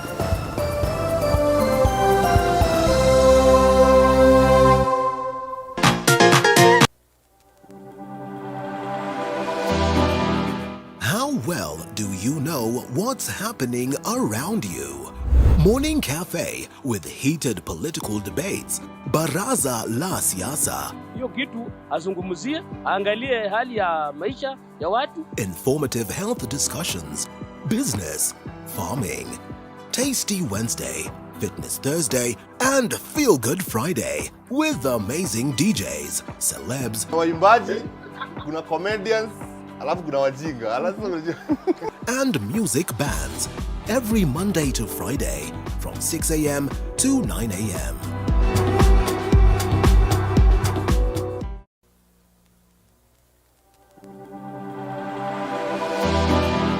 How well do you know what's happening around you?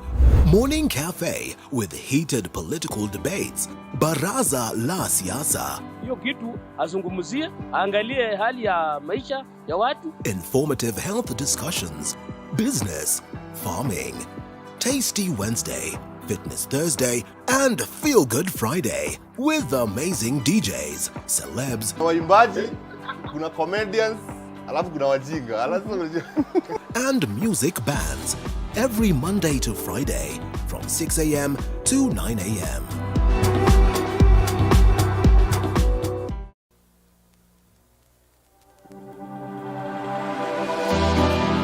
How well do you know what's happening around you? Morning Cafe with heated political debates. Baraza la siasa. Hiyo kitu azungumzie, angalie hali ya maisha ya watu. Informative health discussions. Business, farming.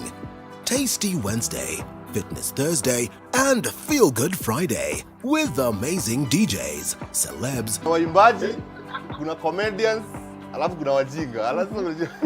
and music bands every Monday to Friday from 6 a.m. to 9 a.m.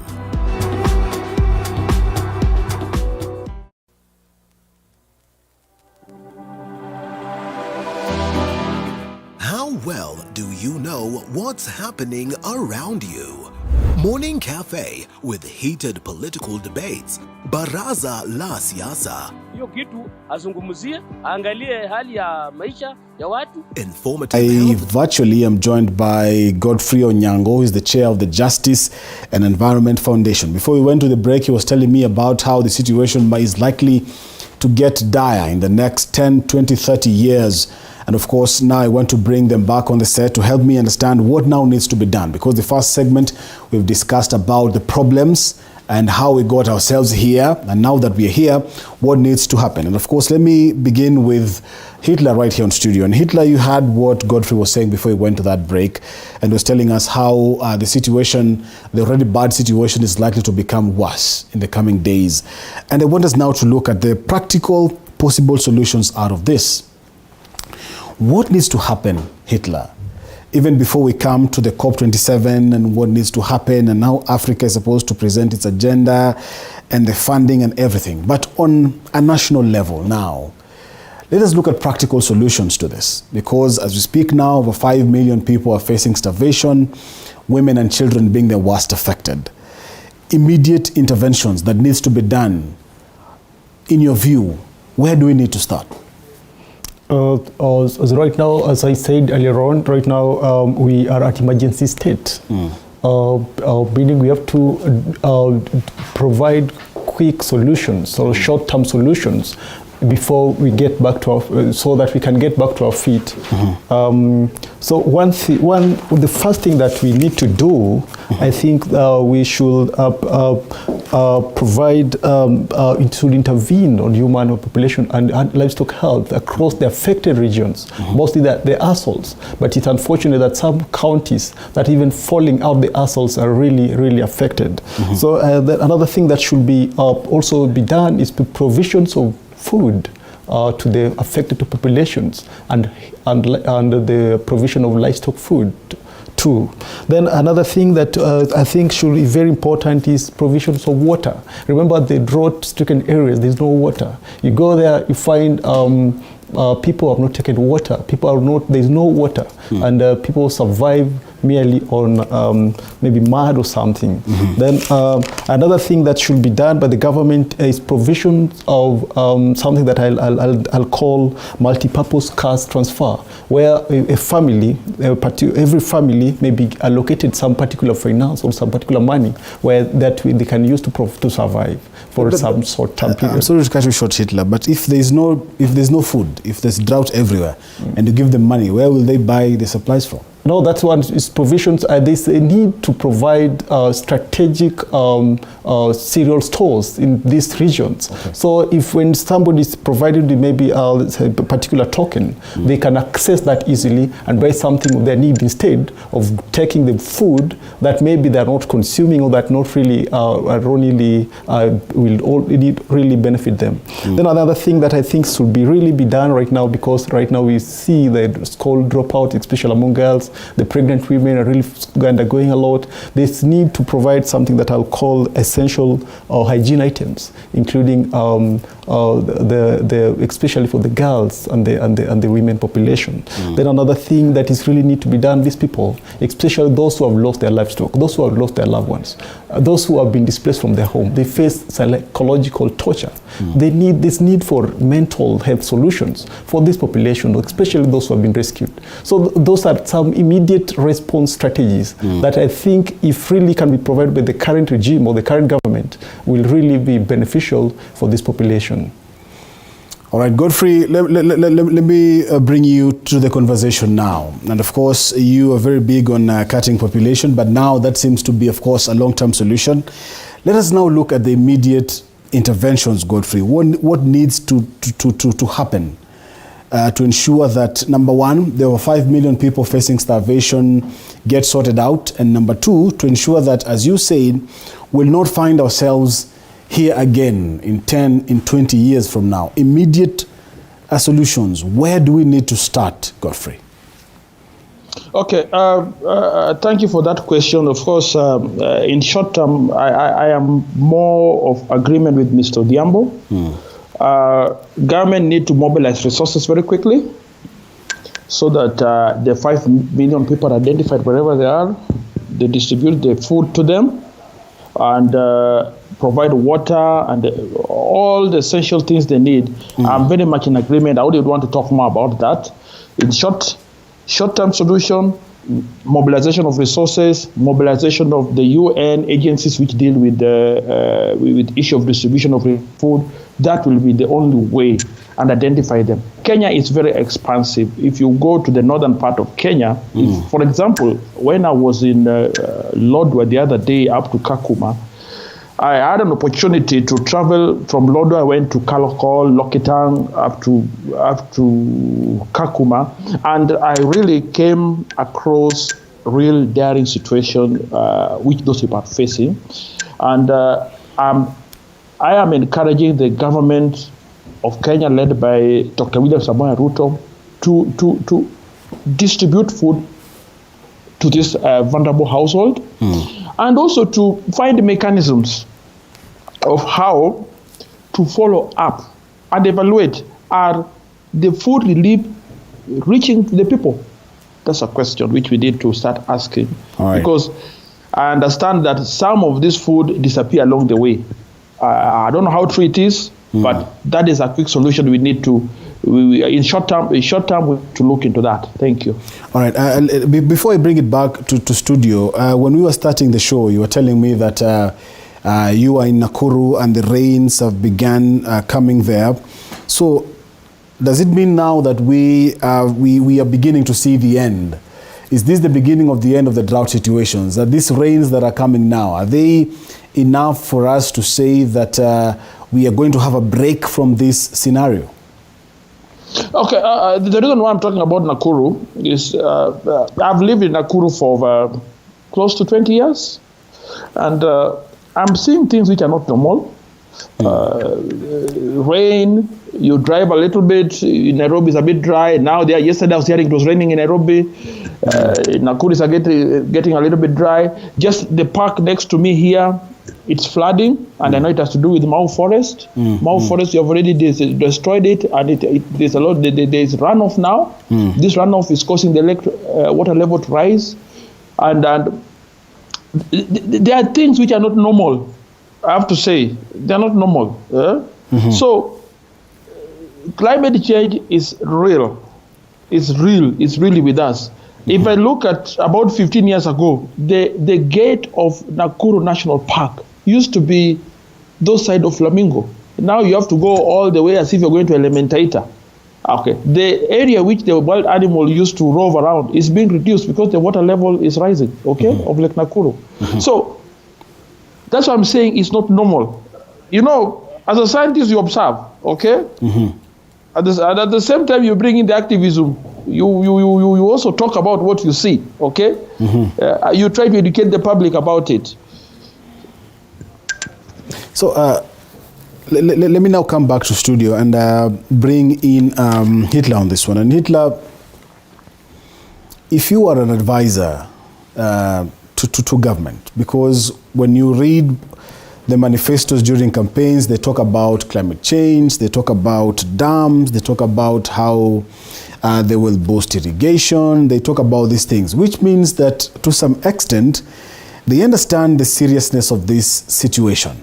But eventually, once they get into power, it never really happens. So how should we, as the people who go on the ballot to vote for various leaders, how are we supposed to read this, and how are we supposed to take it up to ensure that at the end of the day, it does not end with pledges on campaign trail, especially on serious issues to do with climate change?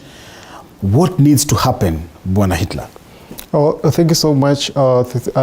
Please kindly allow me to get you back to comment on what Mr. Godfrey just said. Go ahead. About the Rift Valley Lakes. Currently, in the climate change, the Rift Valley Lakes are undergoing something we call Rift Valley Lakes dilemma, where the lakes within the Rift Valley are bulging out. Swelling waters. As a mapper, a natural resource mapper, we've realized that in the last 10 years, for example, Lake Baringo has bulged, has extended its radius or its circumference with 11 or 12 kilometers, and it's almost touching the freshwater lake, which is Lake Bogoria downside.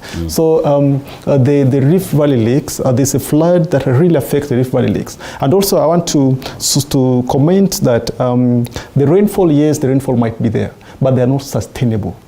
We call them sporadic rainfall that just appear from nowhere, then rains for 1, 2 or 3, then they will get back to where we are. So we not be happy that the rains are back. The problem is still there. And even if it is back, it will be back partly in some parts of the country. But what about the assholes that are experiencing maybe 1 or 2 rainfalls in a year? So there's a problem. Then let me get back to your question. It's true that the manifestos that are provided by the politicians are always lucrative and promising, but they are not delivered. So you realize it is high time as voters to learn.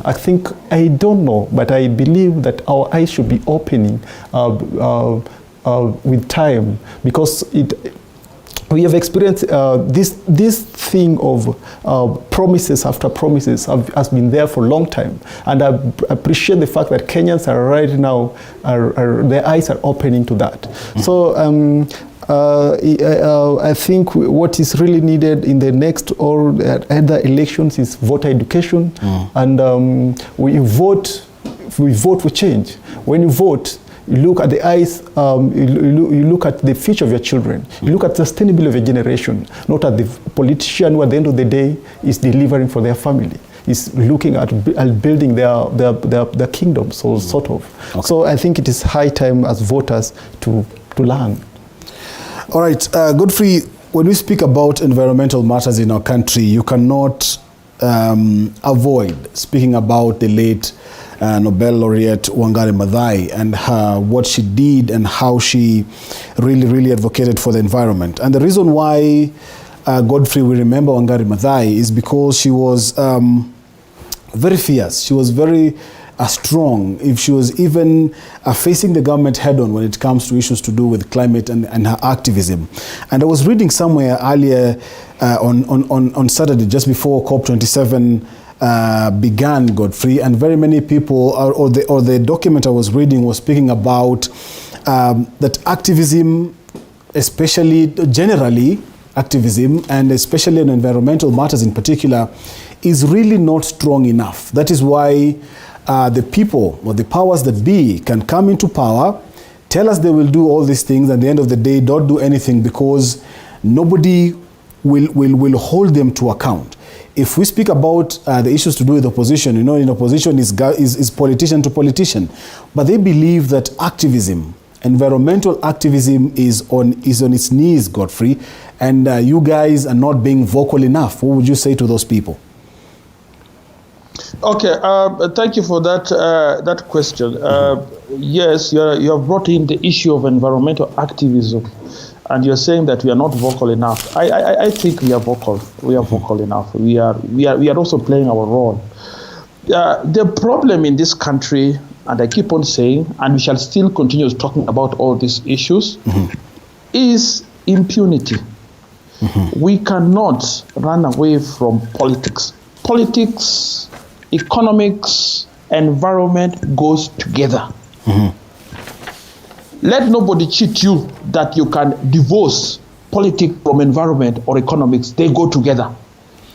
Because if you hear politicians start telling you, oh, siasa wachia wana siasa, don't talk about it, deal with your environmental issue. No, we talk about these things and we keep on talking about them, and we shall continue talking about them. because Mr. Diamba has talked about the issue of politics. I've heard him talking about it. What I can say, there's no political goodwill, because we elect leaders, and leaders know one thing: before they get into office, they scheme. It is high time Kenyans also learn how to scheme, how to bring the right leaders into office. Government also knows that they have to stop what is called civil education. He has talked about civil education. If you look at what is happening, if there is no allocation of enough resources in terms of money to educate the population about voter education, to know that they are supposed to elect right leaders based on issues, we shall still have the same problem. The common mwananchi need to be educated that when you vote, it is your right to vote.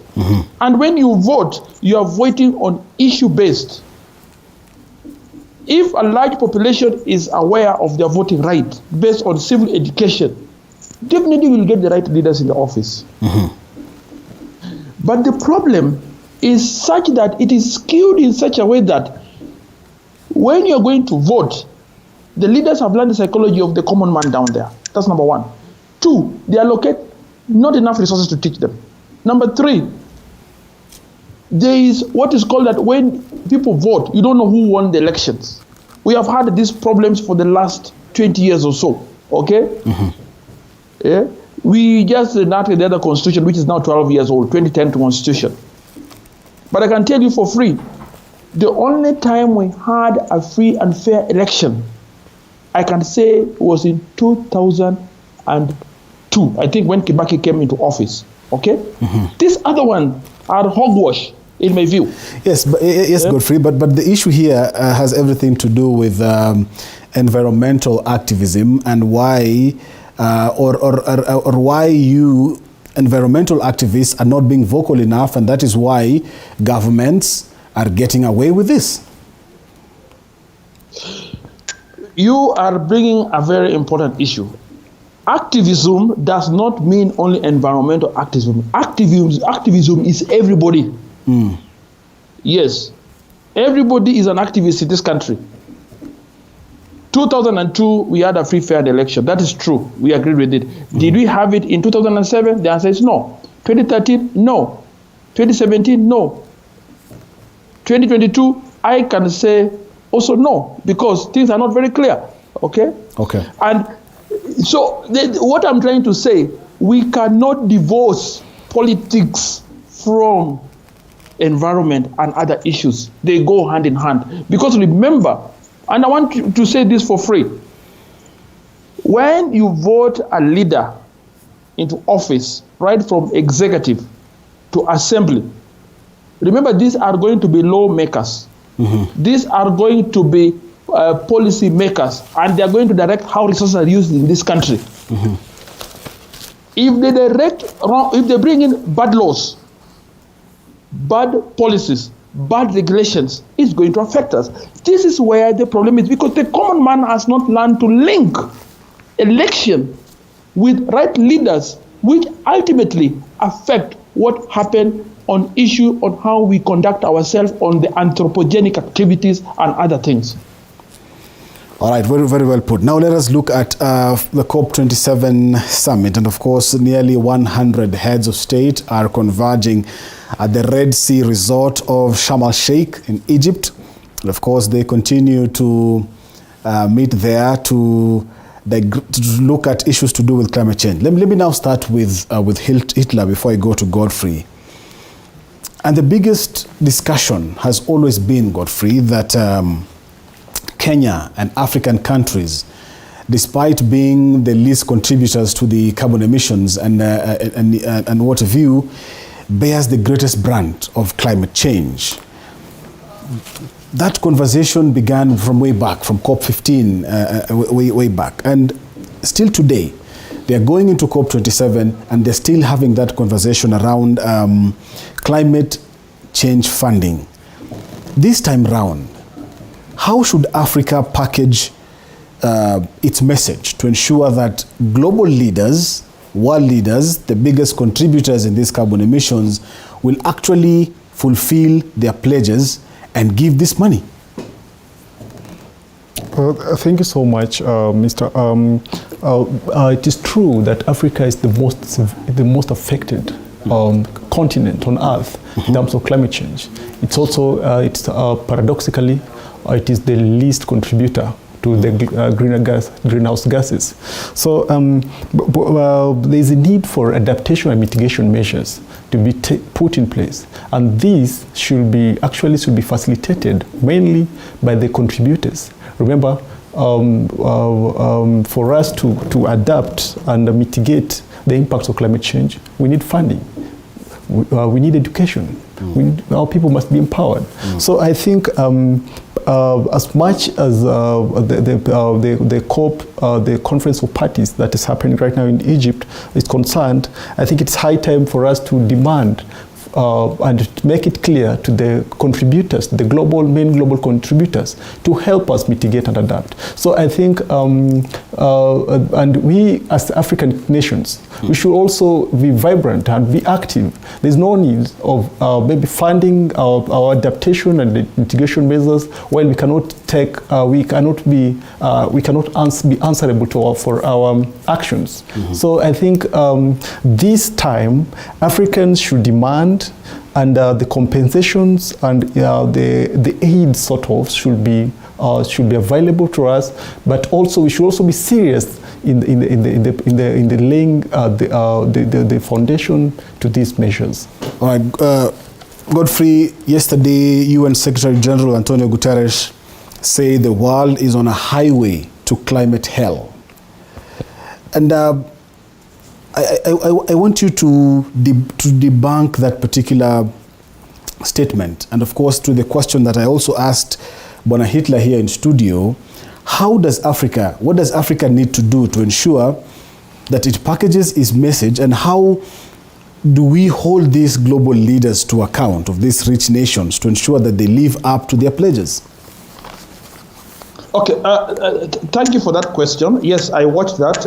Yes, the UN Secretary General talked about we are on our way to hell. It's just a matter of time globally because the temperatures are rising because of our anthropogenic activity. And it did talk about temperatures. We have to try to contain the temperatures by at least less than 1.5 degrees, not rising beyond that. Now, let me talk about it. As African, we are scientists. We have enough resources in Africa. You know, when you go to such a meeting, we should not go there as beggars. We should go there to demand for our rightful share. We have resources. Yes, we bear the greatest brand. In the West, we should not go in that meeting begging. That is our biggest problem. You know, the West they are the biggest contributors of this problem. We are least contributors of this problem. Okay? Now, some of the things which we have to do, like in Africa, I want to talk as a researcher. Research in Africa should not be only driven by the West in Africa. Our scientists should also rise to the occasion and do their own researches. Look for locally funded resources, do research, such that when you go to talk, we talk with things on the table. You know, you cannot go talk on the table when you are you don't command a lot of influence, okay? This is the biggest problem we have. As African country, I would say this, the 54 nations, we should put our houses in order. That is when we shall have the strength. But if we cannot put our houses in order, it will just be rhetoric after rhetoric. This thing has been said for the last 10 years. We want this to be done. Year in, year out. Year in, year out. We should also be doing something. Not every year things are getting worse and worse. You know, when things get worse and worse, when you go to such meetings, you have less bargaining power. But when you go in such a meeting and you have done something in your country, definitely you will find that you have more bargaining power. Look at most of these African countries. They are mostly debt-ridden. We are sinking in debt. when you go there, you have less bargaining power. That's the way I look at it. Yeah? So these people, when they come there, then they have surplus. Yes, for example, some 2-3 years ago, we had COVID, okay? Yes, this drew us back. But the West are quickly recovering, okay? But we Africans, we are still trying to recover. We are debt-driven. We have a lot of debts which we owe the West and the China now, and etc. Now, when you go to such a meeting, what can you negotiate? You will only be saying, please give us such amount of money to help us. They'll just be looking at you. You'll find that, like COP26, we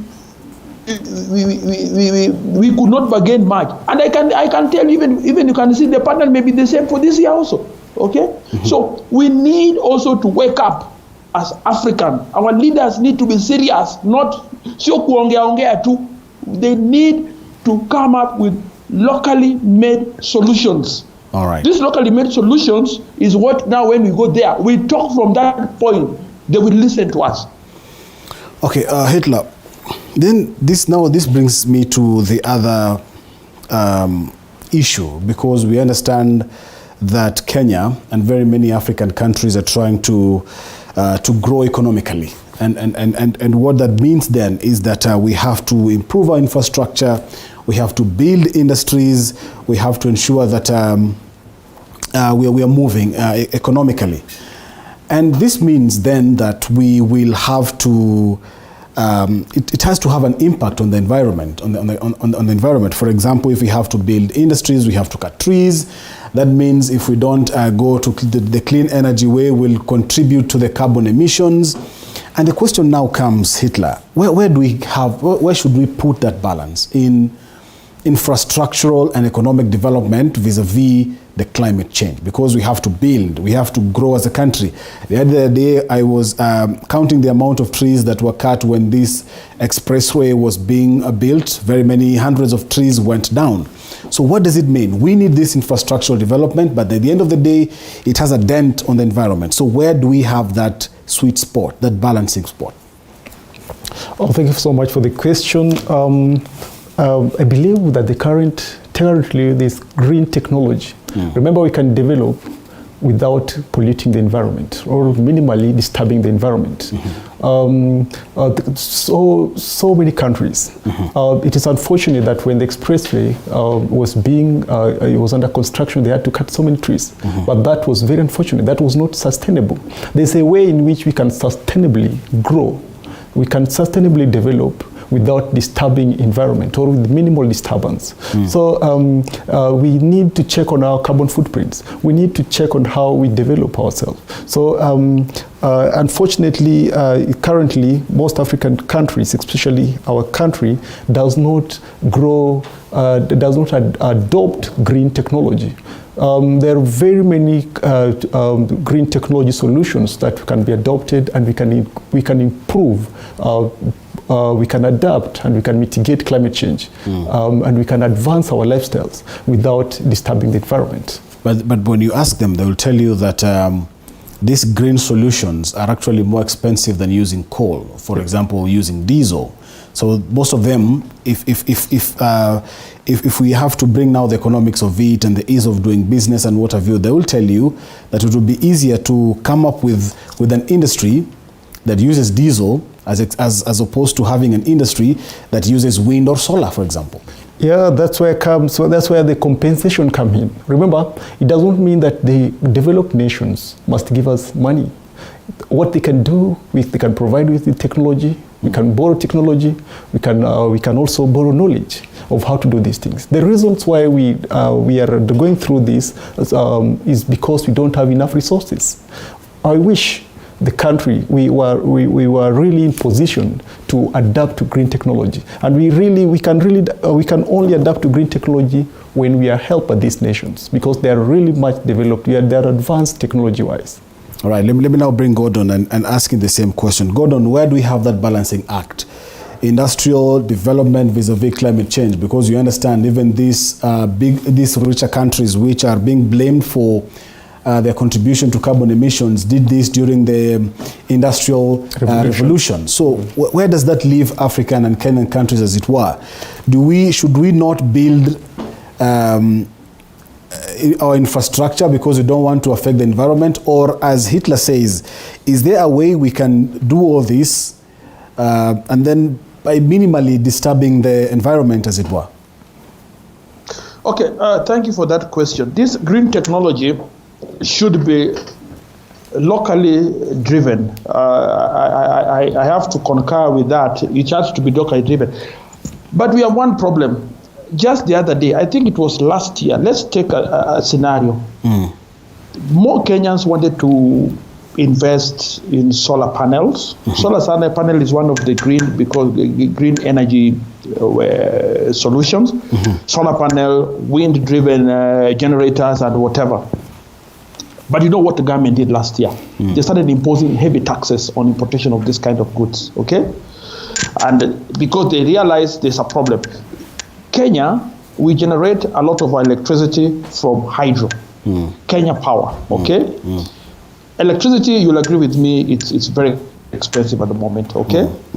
And people are running to that. And then the part does not meet the demands of the local demand. We have now moved even into geothermal. Geothermal and solar panel, I think, is the way to go so that we move away from hydro, okay? And diesel, especially diesel, we should move away from diesel, which are fossil driven. Hydro in Menengai, in Olkaria, those need to be still explored because I know Kenya is among the leading in the whole world on the issue of geothermal, okay? Because we believe we have the capacity to produce close to over 7,000 megawatts, which can sustain the whole of this country, and we export. So that will be something which need to be explored. When it comes to this issue of fossil energy, at the moment the price of petrol is very high. The number of vehicles using fossil fuel on the car is also very, very high. Number on the road. We need to start moving away from to electrical cars. And this need to be encouraged so that we reduce the carbon emission from the fossil fuel on the air. That will help us. Now, coming to the issue of what else? Smart agriculture. Smart agriculture, again, because our population is high, we need to look into that. Solve these problems again. So, I still believe there is room we can do our part as a country, and other countries do their part, and then we shall come up with a solution which can help to solve this issue of climate change, which is with us. All right, now, and of course, this conference continues, but yesterday, President William Ruto made his maiden address to that particular meeting. Let us get to hear what he said, and then my guest here will discuss it. Currently in the middle of a drought, a severe drought that we have not seen in 40 years. Nonetheless, we are taking bold and pragmatic steps, investing heavily in climate action. We are intentional about directing our efforts towards conservation, bringing new green economic opportunities, and rewarding local communities. Hitler, you've heard the president there. Yes. What are your immediate thoughts about what he said at the COP27? The president was right about the drought, the historic drought that we're facing right now.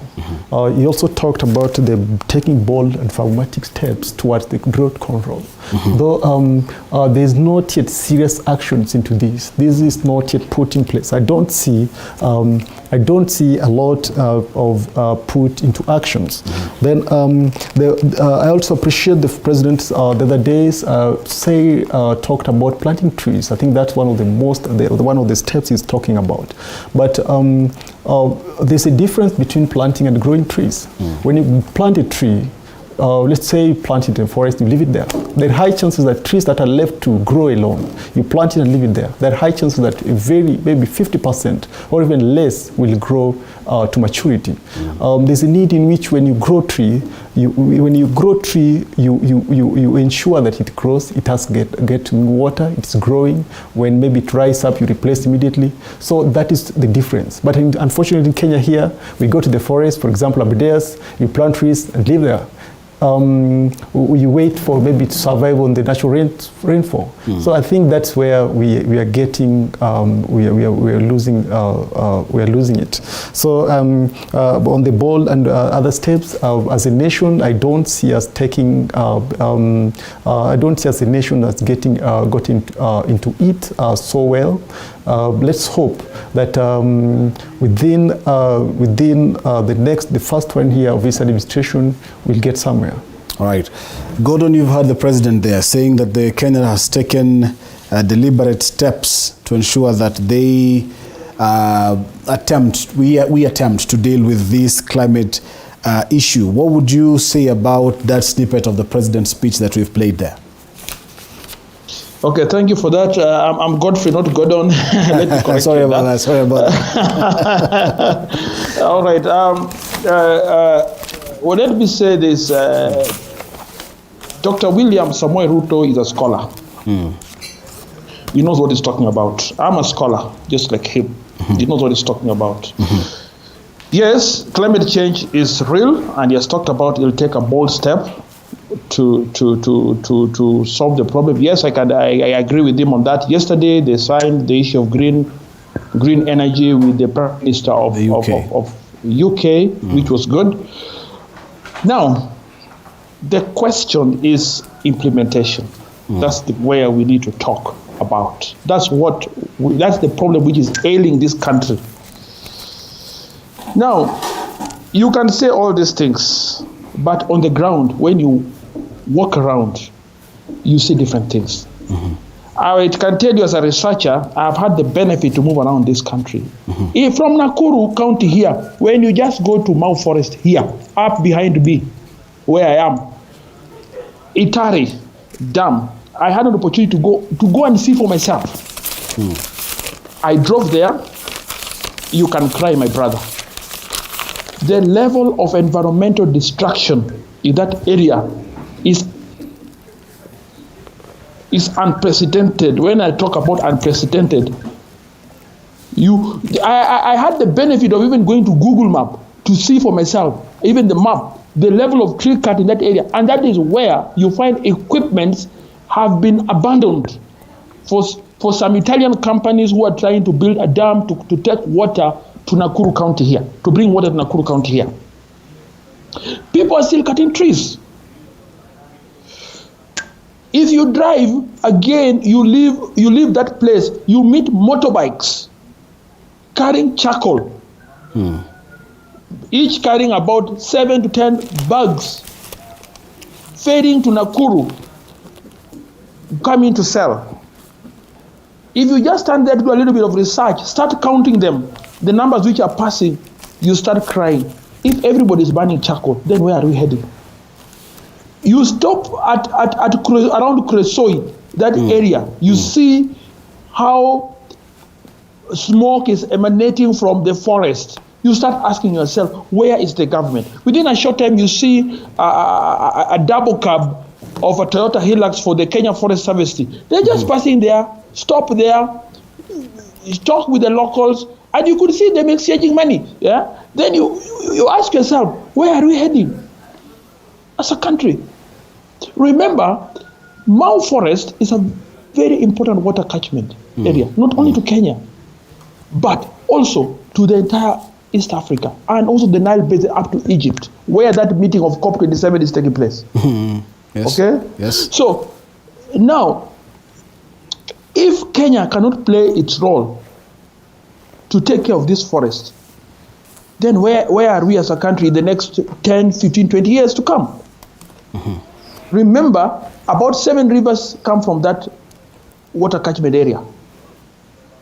Okay? Here we are complaining that drought is ravaging us. The president has talked about it. Yes, he has talked about it. We are seeing cattle are dying everywhere.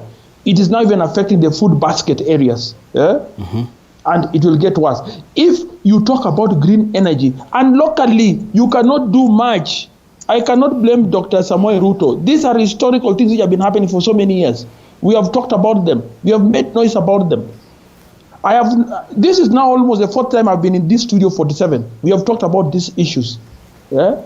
So we need to be serious. Action. And I keep on saying action. Reduce corruption. All right. Corruption is what is killing this country. All right.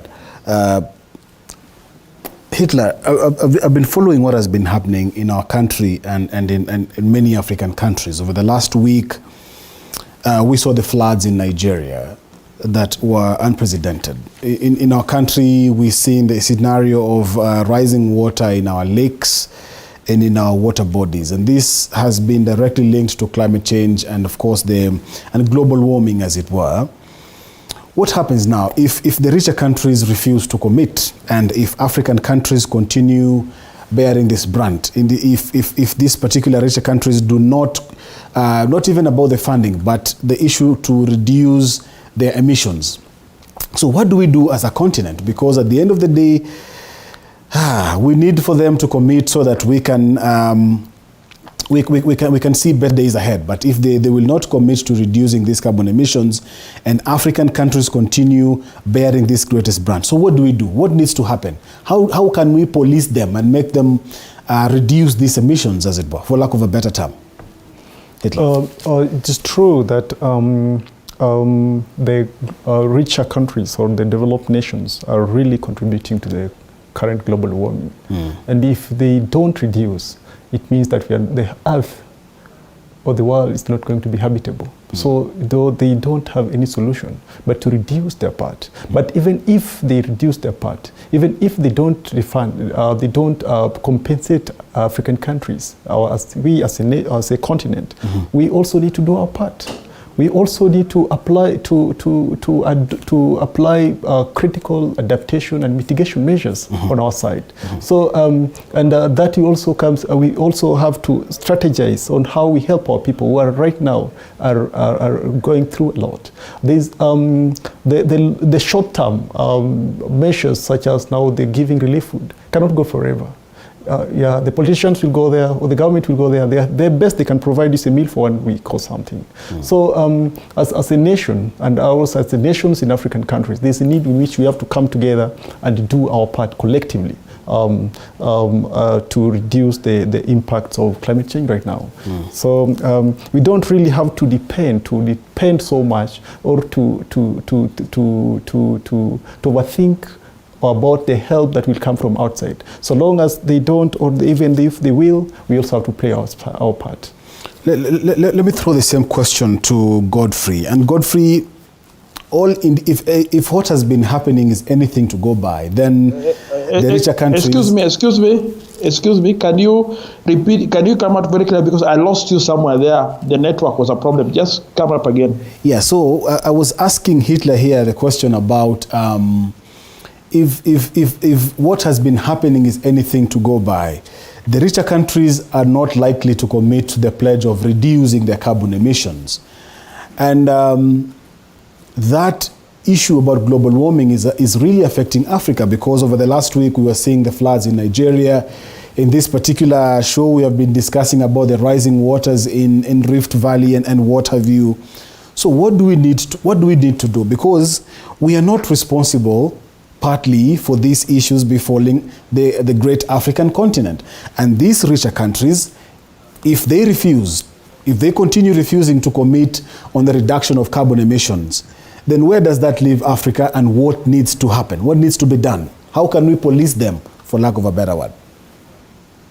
Okay, I can say this, thanks for that question.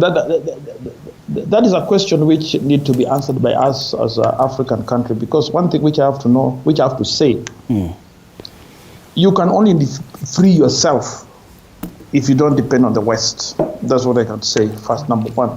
Because the West have their own agenda. They cannot reduce greenhouse emission gas because they want to reduce this issue of global warming. Because it will affect their industries, and when it affects their industry, it will affect the issue of employment and many other issues. So it is a catch-22 situation. That is why you see there's this issue of they try to propose this issue of we plant more trees as carbon sink and many others. So that that's the talk. That's the way I look at it. So I look at it from an African perspective, and an African scientist. I don't want to lean more on the West. We should start and we should encourage more local solutions. We should reduce our borrowing from the West. Let us start depending on our local solution, local resources, encourage more environmental education, encourage our people to plant trees. Let everybody start planting trees. Let us learn to conserve what we have. Let us use energy, what is needed. Don't waste energy. Don't waste timber. Don't do what.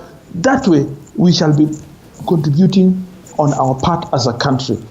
Because let truth be told, the West will not solve our problems. The West will not solve our problems. It is us, the people, who must see our problem.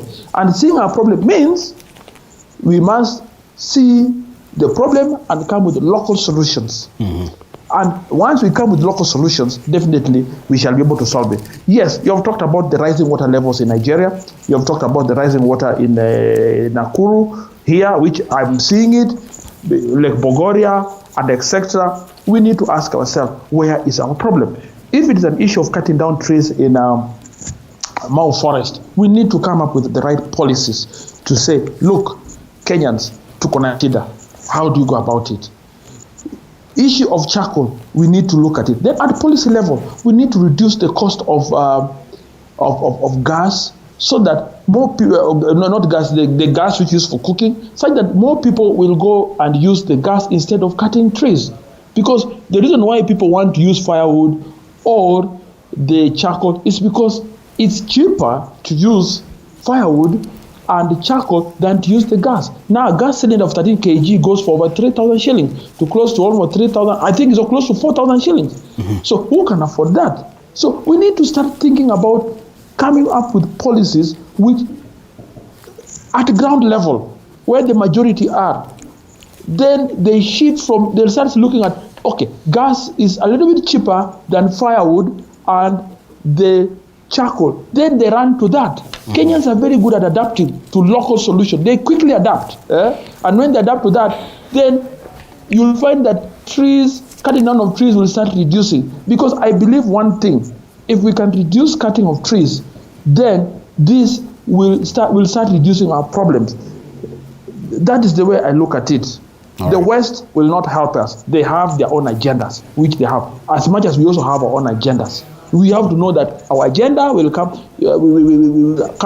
from us. You have to protect it. Nobody from outside will help us. That is something which we need to know. Remember, the West need us to sustain their industries. We don't need them. Yes. So are you hinting at possible sanctions to the West? Can we boycott some of the products that they produce? Maybe will that jiggle them into fulfilling their pledges? You know, you don't need to talk about sanctions. You are using a very strong one. Let me put it that way. Sanction means you stop exporting or you stop importing. I'm not a policy maker. What you are saying is this: we now start depending on our internal resources. Take care of what we have. Use it carefully. Plant more trees. You know, when you have your own respect, when you have your own resources, even your neighbor respects you. Am I right? That's very true. Yes. So as a country, we need to mobilize our people so that they focus in the same direction. And I like what the president is doing. He's already making Kenya to start focusing on that. By starting to focus on environment is everything. Be it agriculture, be it industry, be it everything. If we destroy the environment, even these other activities we want to do, we will not do them. So we have to start focusing from internally. going green. Going green, we have to look at the policies. Which policies are friendly? We have to make the solar panel affordable. We have to start making electrical car affordable. Okay. We have to make petrol, diesel expensive. And when we do that, people will start running towards that. And when we make petrol, diesel expensive, but we make gas affordable. Okay. And that way, more people will go there. And that is how we shall take care of the environment. Yeah? And people will not see the need for cutting trees. All right. And then, as a country again, we have to reduce the rate of population growth. All right, well put, what I got through. But at the center of this conversation is the common mwananchi. And actually, when we speak about all these issues to do with climate change, global warming, environmental degradation, they're the ones who bear the greatest brunt. And we actually caught up with some of those people from Kisii County. Let us get to hear their views so that the gentleman in studio can comment on that. My name is Ham Montana Mamboleo, and I'm the Speaker of the People's Assembly, Speaker of Bunge la Wananchi. And today I just want to talk about the current issues that are affecting the Kenyans in the northeastern region. And also, as you all know, it's a drought, starvation, and the issues concerning food shortage as far as Kenyans are concerned in that region. And those regions include Wajir, Mandera, parts of Tana River, parts of Taita Taveta, parts of Garissa, and parts of even Ukampani region, including Kitui, and even Machakos included. Actually, Kenyans are suffering, and if one Kenyan suffer, then all Kenyans are suffering also. And as you all know, the great economy said that poverty anywhere is a great to prosperity everywhere. So when a Kenyan is suffering and you have millions in your pocket, you are affected because why? When I'm starving, I can make any decision, even to be attacked. Just an example, as wise thing saying. So my issue is this: to the government. The question to the government: what are you planning? A long-term planning, a permanent solution to the Kenyans in those regions? Because I also thank you, Kenyans. I thank the government of Kenya because so far you have tried a little. You are taking their relief food to make sure that at least they are relieved. Those people are relieved. But that kind of plan is just for some few days, some few weeks. Maybe you take there a bag of unga, a bag of rice, but that bag of rice cannot sustain those people or that particular family for many weeks or for many months. It can only sustain them within few days. My question is to the government: what are the plans to those people which are long-term? And I have the suggestion. Because in Kitui, in parts of Ukampani, there's so many dams there, but we are now sure that it has not helped them. My appeal is this: come up with a solution of maybe investing with more than 50 billion in that area. It can sustain Kenyans to reach before they reach the season of planting. And the other thing is that up to this time, 50 years, over 50 years after being independence, we are still crying of hunger. I mean, we need to move ahead as the government. You need to move ahead as Kenyans. Lay out strategies that shall help so that we can finish this problem for once and for all. I thank Hitler, you've heard the residents in Kisii there. They have quite a lot to say this morning. So I want you to comment on that as you give us your final thoughts this morning. Thank you so much. Remember, let me dig it back from where Mr. Godfrey left, about the charcoal burning. Remember the association between poverty and environment. When people are poor, when they don't have any means of survival, they will distract the environment. And remember, the climate change is beyond human survival. We are also losing species. We are losing the biodiversity. So I think there's a need in which the government should empower the people. then the government is also, we should also fund research and innovation. Then we should also, there should also be good political goodwill. There should be political goodwill to help the generation. So I think, as the Mamboleo put it, countries that are really affected, like Kitui, there are dams. That can be, we can tap water from the dams for dry irrigations. Counties like Turkana, we have Lake Turkana there. We can do dry irrigations. If the colonial government could build railways from all the way from Mombasa to Kisumu, without road, there were no roads. They could. What about us pumping water from Lake Victoria to Turkana, or maybe Lake Victoria to Marsabit? It is possible for us. So it's high time that we embark to empower people, do dry land irrigations, do research and innovation to help the human population and to adopt and adapt human to the climate change. Then there is also issue of the waste that I think I will summarize with. It is true that the West needs Africa. Remember, these disasters are really affecting the West. There is ice melting, we have floods, we have tornadoes, and many other disasters daily. So that really affects people across the globe.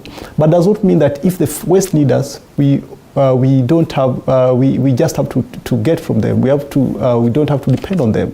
We can also have our sustainable development measures in place. So I think on the issue of Turkana, or the issue of the current issue of that is facing the human population, that is now the drought and now the hunger that has stricken different varieties of counties. I'll quote the words of a congresswoman in America that called Janice Dashon, who once said, and I quote, "When we know where the hungry and the homeless and the sick exist, then we can help."